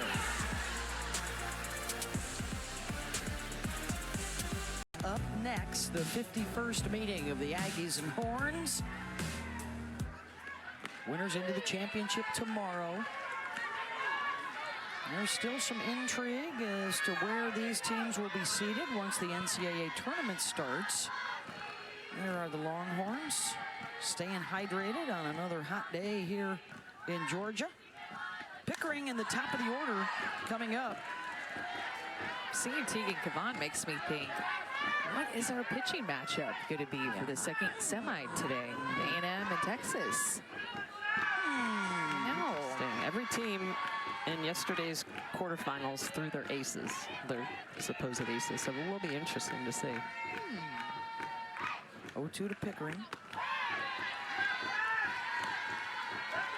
I'm thinking, Michelle, I think we might be on the same page here. I'm thinking Texas goes with Mac Morgan. Mac Morgan would be my vote. For A&M, I truly don't have a grasp, but I really don't know. But I'm leaning Mac Morgan for Texas.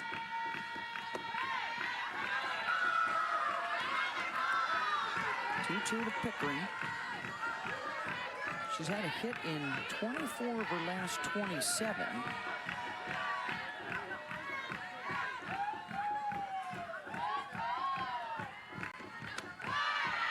And from 0-2 to 3-2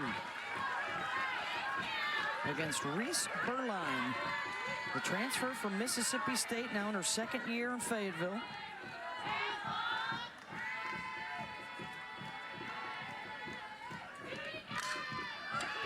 Chop back up the middle, Rio's there. One down. How about this Oklahoma team? 4 home runs on the day, and look at the way that they spray them towards center, towards left field, a couple of them off of the changeup, the rise ball. They have left the yard quick. 100 home runs now in the year for the Boomin' Sooners. And it's 50% of their runs scored. Parker's got one of them back in the third. She sends that one back off the wall. They had Kramer all spun around, and Ella slides in safely with a double. And that will bring the tying run to the plate for the Sooners. And Ella Parker just has such a beautiful swing. She's a professional hitter. You can tell that even though she's feeling a bit of that pain still in her lower body, she's just battling through it. And you're absolutely right, Beth. Kramer did get just all caught up, turned around, didn't play it necessarily well, but that was an absolute shot off the bat of Ella Parker the other way. Here's McEnroe Marinas, singled and popped up today, trying to come all the way back from a 5-run deficit. After a stern talking to from their head coach and a reminder to just chill out and relax. One swing at a time, one run at a time, and here they are on the doorstep.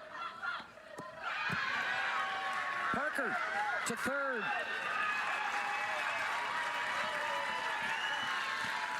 And the momentum now has officially shifted. Now for Oklahoma, they have been aggressive. Home runs coming early in the count, either first pitch swinging or 2 pitches, 1 to 2 pitches in. They are in attack mode.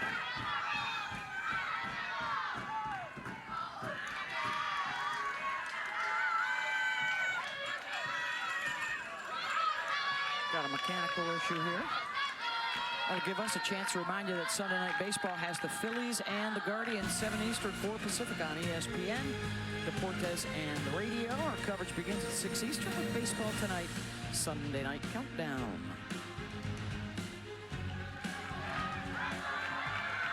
Sunday night, also our 2-hour selection show on ESPN2. Break down the bracket for you.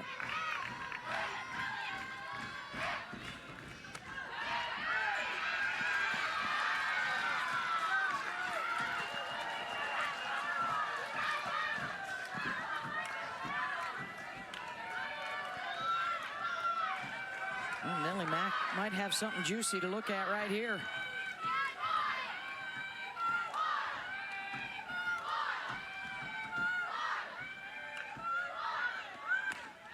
Oh, lets that one go right down Main Street. Oh no, they say there was a timing violation. Pitcher, ball 4.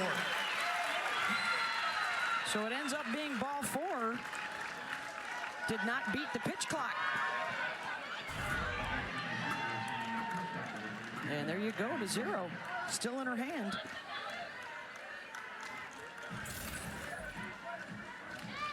I thought that it was that you had to start your motion by the time it got to 0. So it looked to me like she had started her motion and then the clock got to 0. So I think that's what Courtney Deifel is asking about. That's probably why Reese Berline is a little bit confused as well. She's going to get her check with her pitcher to make sure they're receiving the pitch calls in a timely fashion. And they're going to make a pitching change and go to Robin Herron here.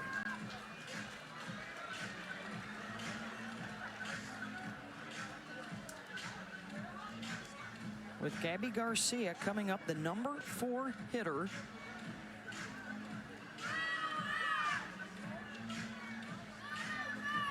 Also happens to be their leading home run hitter with 15 on the season. And Garcia is now the go-ahead run coming to the plate. Bringing in the ace, the lefty right now for a lefty and Gabby Garcia coming up to bat. And Robin Herron has had a fantastic year for Arkansas. This is a pitcher who got experience her freshman year, but then has just grown and grown and grown since her freshman year into the absolute ace on this staff. A very confident pitcher with All-American stuff. Holly. Well, she threw a complete game yesterday versus Tennessee, 9 strikeouts. And one of the things she said after that game is that she just has to keep her tempo up. She likes to pitch with a certain pace. That doesn't mean how fast her arm is going or the ball is going. It's like how quick she's moving. She said, I know when my pace is high, I'm throwing well, and then she likes to stay loose. She took the circle with a big smile on her face. She said, when I'm loose, I pitch a lot better. Just relax and let my pitches work for me. And Robin Herron has a fantastic changeup, and that is why she's so tough with 2 strikes. Opponents batting just 100 off of her with 2 strikes. This changeup, she can throw it through the zone, and she can get it to dive down. She tunnels that pitch so well with her curveball as well as her rise that it just puts hitters in fits. These are the 9 strikeouts that she had against Tennessee. She likes to use more of her arm side of the plate. She can throw that curveball backdoor and expand the zone with her rise ball. Has really electric stuff and has had a great SEC tourney. Yeah, and 5 of the 9 hitters for Oklahoma left-handed. 9, 1 and 2 in a row, and then a couple through the middle, Garcia and Agbayani. So she'll match up well against them. Gabby Garcia, a couple of flyouts to left field. Runners on the corners, 1 out. A chance to chip away even further.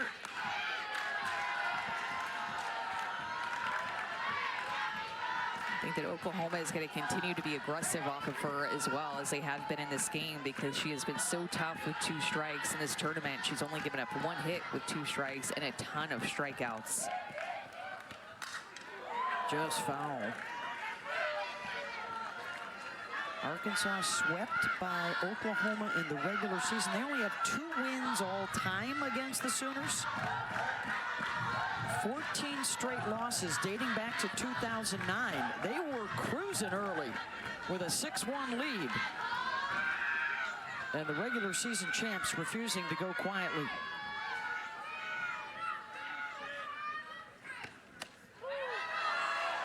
Caught the corner.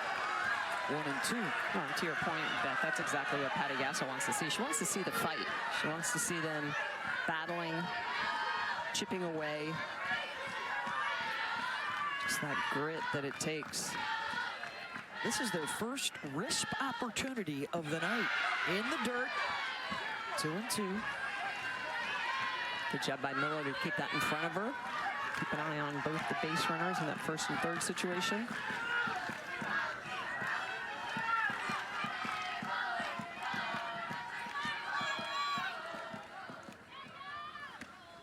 Swing and a miss. 2 down. And her ability to throw that, Amanda, on the inner half is what really fools hitters even more. For that lefty-lefty matchup, this is just nasty. And you can see that Garcia is so far out in front of that. So deep into her legs. She threw that change up a couple of times with 2 strikes. Garcia held back and then just couldn't hold back again as she brought it up about a ball. Now it's Sydney Sanders, the veteran.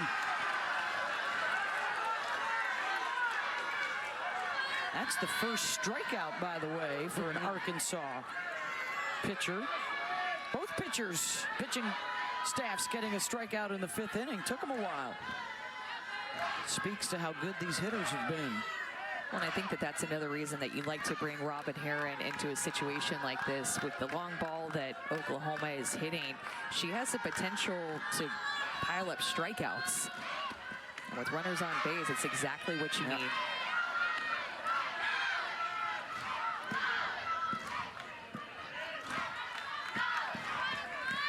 Aggies are on deck. It's Kennedy Powell. Sanders.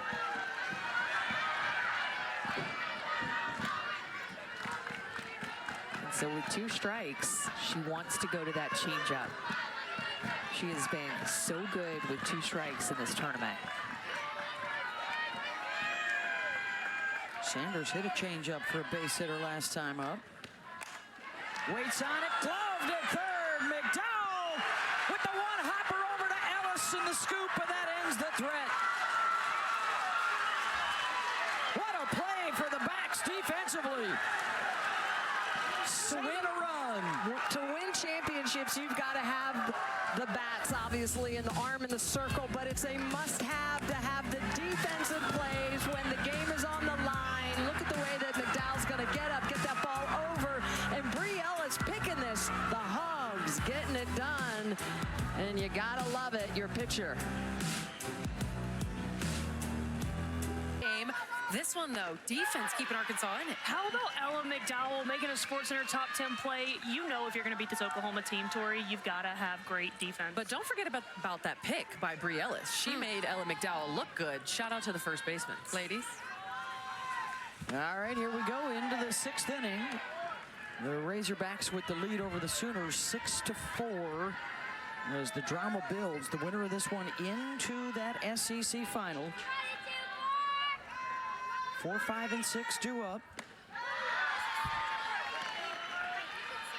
A couple of big defensive plays by Arkansas. That double play, and then, of course, that last one that we just saw. Just think about Arkansas's offense when you think about why they're one of the top teams, but they have one of the best fielding percentages in the country for a reason. And a strikeout for Lowry.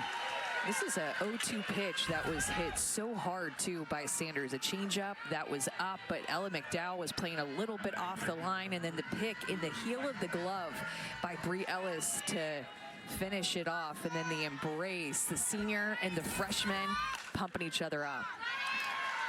Sanders, as Lowry tries to make quick work here in the 6th.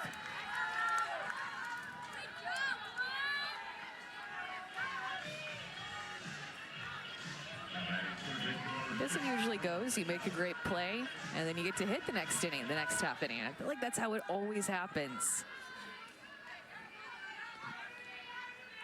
You should have tried to bring some of that momentum into the dugout, but instead a couple of quick outs. Good job by the freshman Audrey Lowry to shut that emotion down. This is one of those at-bats that doesn't always show up in the box score, but they need a base runner in order to get the top of the order back up and a chance in the 7th inning if need be. Because if McDowell gets out, Oklahoma could get him with the bottom of the lineup in the 7th inning. Now they still have the 2-run lead, but it's a similar situation for the Sooners. The bottom of their order is coming up in the bottom of the 6th. Just those little things that can make a big difference to potentially get Bri Ellis back to the plate, even though it's been a tough go of it for the SEC's Player of the Year. We've seen what they've done in 7th innings the last 2 days. They've hit slams. McDowell right at Garcia, who gloves it. Back-to-back, 6 straight retired by Lowry. And some big swingers coming up for OU.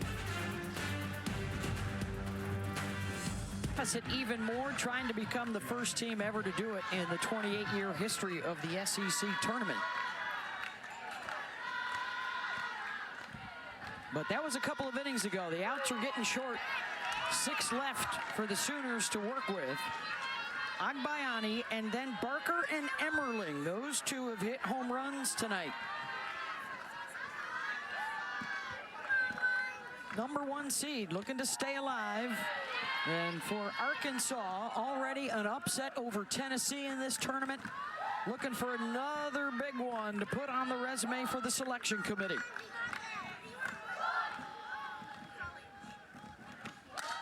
Agbayani, deep center field. And the Oklahoma Sooners have set an SEC tournament record with a 5th home run today.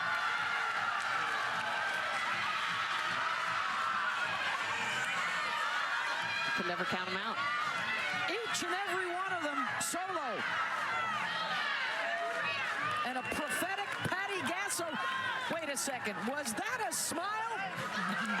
I think it was. It still is. She's proud of this team, the way they fought back. Looking for that curveball. Got one that was not knee-high, about belt-high, and more of a mistake. Looking to hunt early in the count, looking for a curveball, does not want to get 2 strikes against Heron, and knocks it out of here. I cannot believe that all 5 home runs have been solos. And yet they are still looking up at the Hogs after Arkansas's fantastic start. And they've only had 2 at-bats with runners in scoring position. They're 0 for 2 RISP in this game. But all their home runs coming either first pitch swinging or within the first 2 pitches of the at-bats.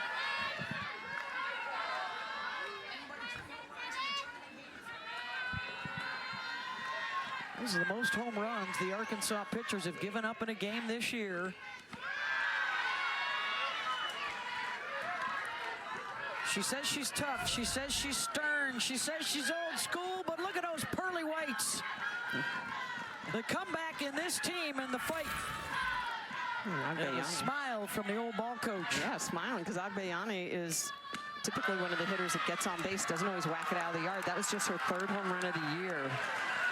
There's a strikeout for Heron, her 2nd. Yeah, so that's a good comeback for Heron to be able to bounce back from that Agbayani solo shot to get Barker out, who has hit 2 home runs earlier in the game. Here's Emmerling. Hit the 100th home run for the Sooners this year, back in the 4th inning.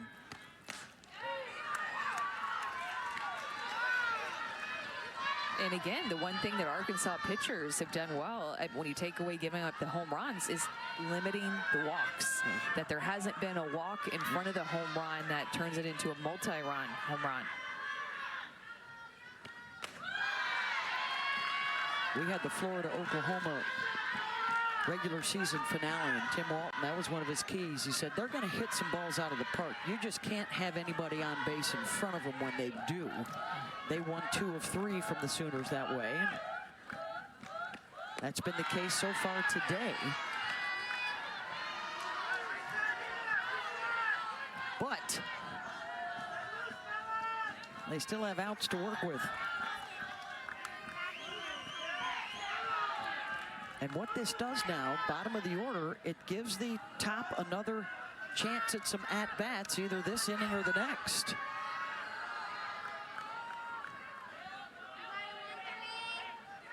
More Pickering, more Parker, more Nellie Mack. Ground ball well positioned by Davison up the hole. 2 down. Well, and you know Pickering wants up. I feel like she's just been hungry for a hit all day, the leadoff hitter for OU. Yeah, she's ready to hit, and she's been ready to hit. Yeah. 2 batters ago. Yeah. She's seen all these home runs, and she's one of the best home run hitters on the team as well, just wanting to get in.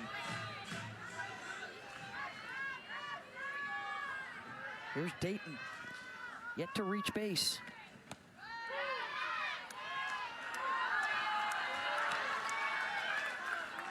And the good part, again, from Arkansas's side of things is that the top of the lineup will come up again in this game, but they haven't seen Heron yet. So it'd be their first time to face her in this game, first look at her.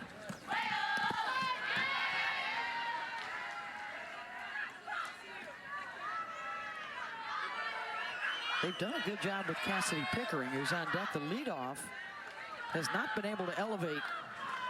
3 ground outs for Cassidy today. Of course, Parker and Nellie Mack have shown some effectiveness. 2-1 to Dayton.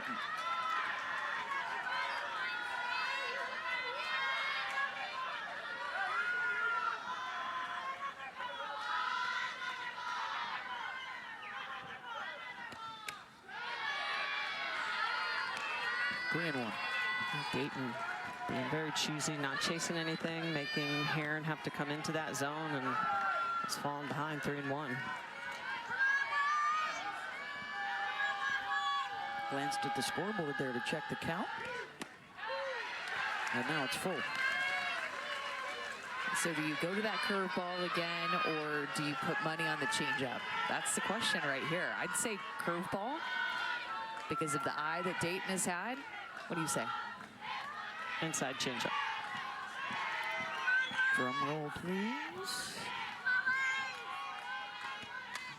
Right. Rise ball.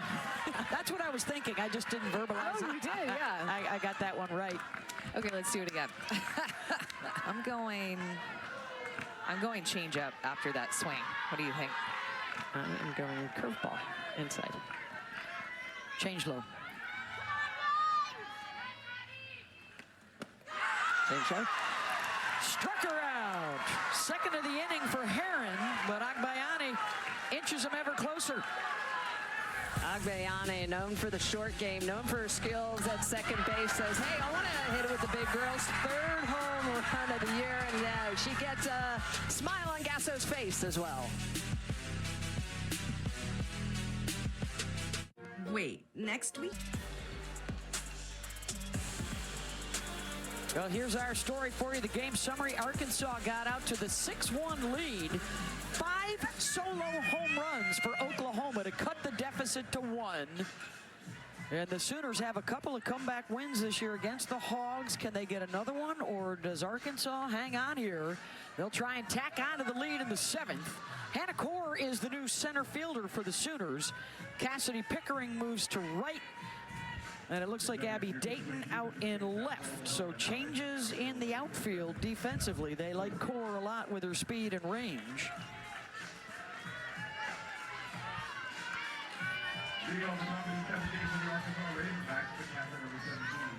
Here we go to the 7th.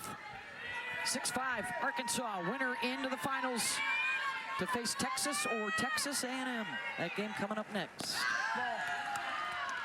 Beth Mullins alongside Amanda Scarborough and Michelle Smith with you. Rolling into championship Saturday tomorrow, and then the selection show Sunday night.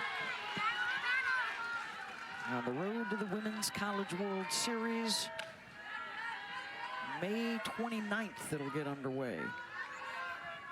Hogs have been decent down the bottom of the order.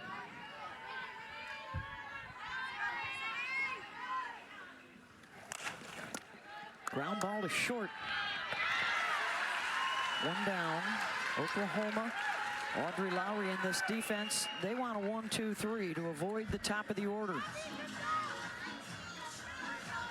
Just 1 for their last 11 in these last 3 innings. Well, and they're 0 for Lowry. I mean, since Lowry's come in, she's retired 7 in a row. Here's Rio, first pitch swinging, 2 down. I think we should start saying that more. Oh for the pitcher. Yeah. You know, it just don't even say the number. Just 0 for Lowry, 0 for Landry, whatever it is. I like that. Freshman's been good. She had a little bit of an injury this year that she had to work through, has come back from, didn't get quite the experience that probably would have had. But an interesting fun fact about Audrey Lowry is that she has over 80 houseplants. Like, she loves... She's a cactophile. She's a cactophile, and I think like 50 of them are cactus. Fun fact. Yeah. You're going to say she's been quite prickly to the Razorback hitters today? I thought that's where you might be going. That's how we know we've been working together for quite a while. But Lois, 20 years.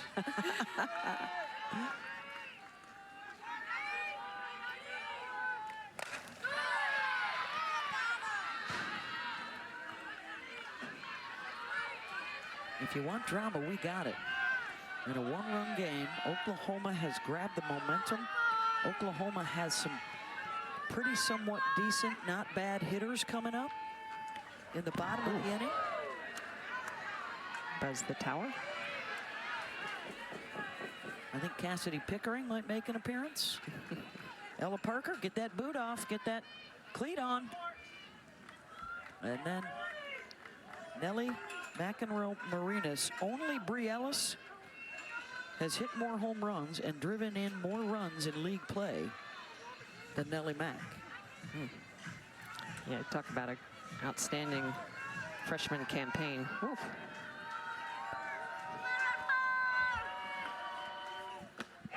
Swing and a miss. Lowry does her job. Do the Sooner hitters do theirs? A chance to walk it off for the finals with the top of the order coming up. Oklahoma Sooners still not quite enough. They're down a run to the bottom of the 7th, looking for their first walk-off since that woman in black got them one at the World Series over Florida to advance to the championship. And it's the top of the order and a couple of her former teammates, Pickering and Parker, to lead off.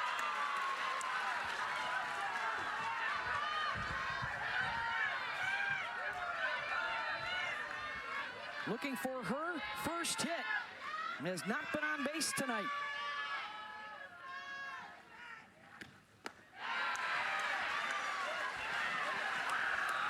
Back-to-back changeups in this at-bat to Pickering, the first one to get ahead through the zone, the second one for a chase. 0-2 facing Robin Herron as Arkansas looks for its second big win in as many days. Knocked off Tennessee yesterday, trying to take down the 4-time defending national champs tonight. 3 changeups in a row. Started her last at-bat with a changeup as well. Reduced the ground ball out.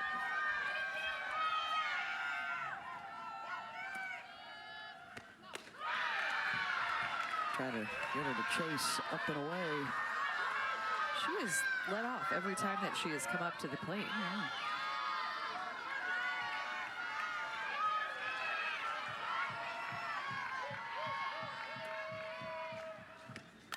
Pickering, base hit. Tying run aboard.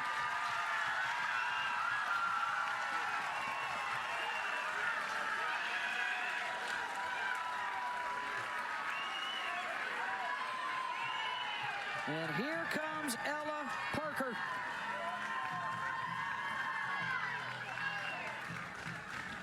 Last 13 games, she's hitting over 500.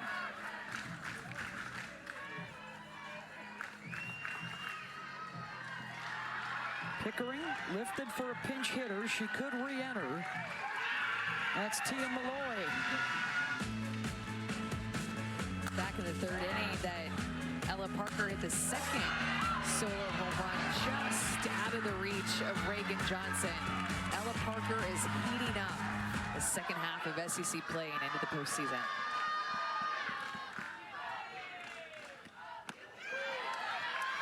No team in 28 years in the SEC tournament has come back from a 5-run deficit to win.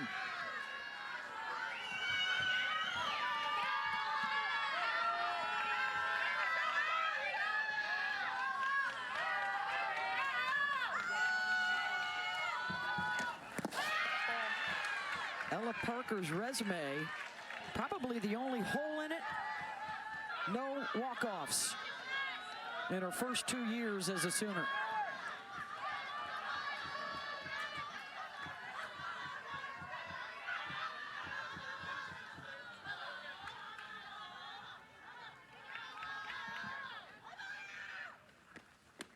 Ooh, way out in front. Good pitch from Heron. Really good pitch. Great location. Great spin. And just sells that at the end.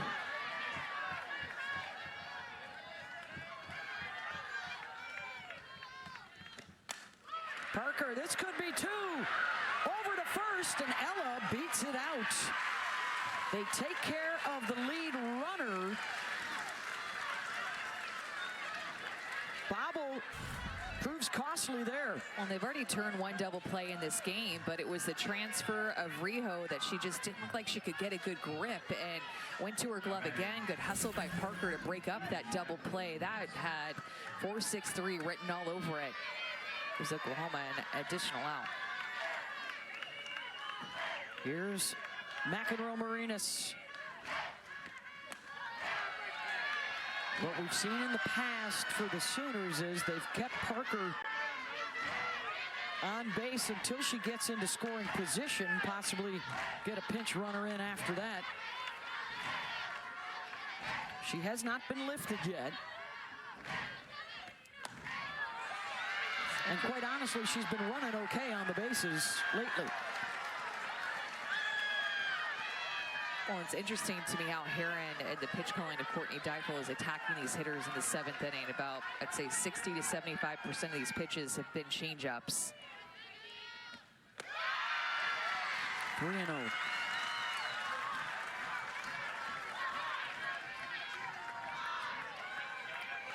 From the Hawaiian pipeline to Oklahoma that all looked up to Jocelyn Allo growing up.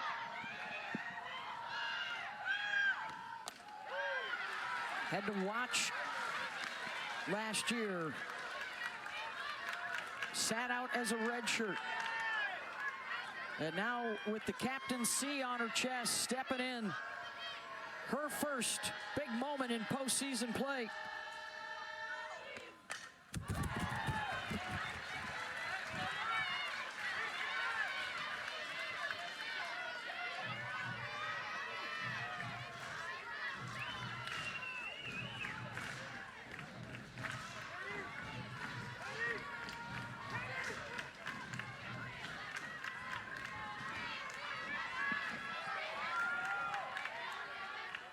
Three-two from Heron.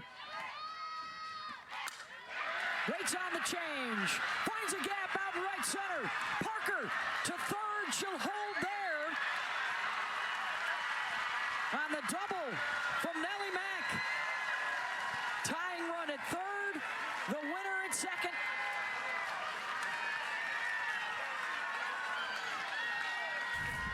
Three-two count, and Nellie Mack is going to get a curveball on the outer half that she just goes and gets and drives that the opposite way. She goes down. Look at the way she hunts that pitch. She goes down and just hits that into the gap.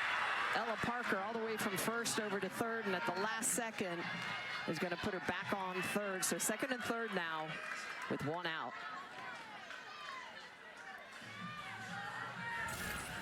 Well, now you also invite the possibility of a sacrifice fly here to score the tying run.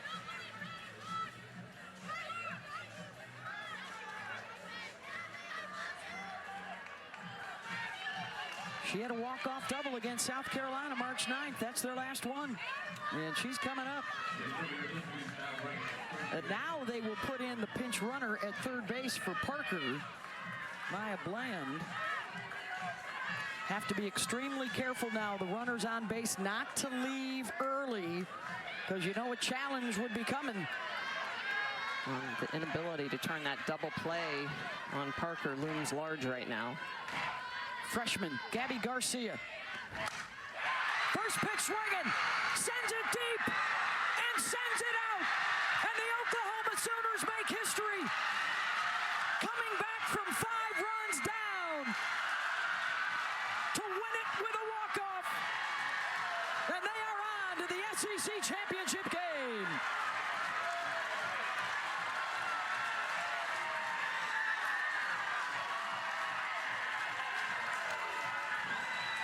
This is a program that just knows how to win.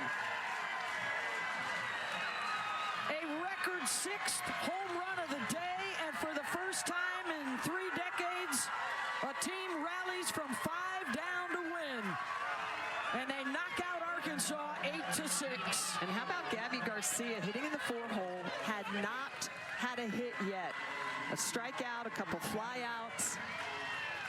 Well, and she had struck out her last at bat on a changeup, so against Robin Heron. And so you know that she went up with the mindset, I'm going to look to hit early in the count, and I want to hit a firmer speed. I don't want to get wrapped up in that changeup again. I mean, a moment that freshman of Gabby Garcia will always remember, but it was Cassidy Pickering that started this inning off, got her first hit of this game, and then Gabby Garcia did the exact same thing with her first hit. After the top of the 3rd inning, they were losing 6-1. And since we put up the graphic about them possibly getting run ruled, they rallied. A reliable connection brought to you by T-Mobile 5G home internet. As Garcia elevates to celebrate. And she knew it off the bat. It was a rise ball or a curveball that was up about belt high. She liked that speed. She liked seeing a pitch that was up and not a change buried in the dirt. And she got it. 6 home runs for Oklahoma in this game. That was the only non-solo home run. And how about Nally Mack in front of her, Garcia with her home run. The 2 of them left off the freshman of the year list, but those 2 athletes, incredible. And Gabby now with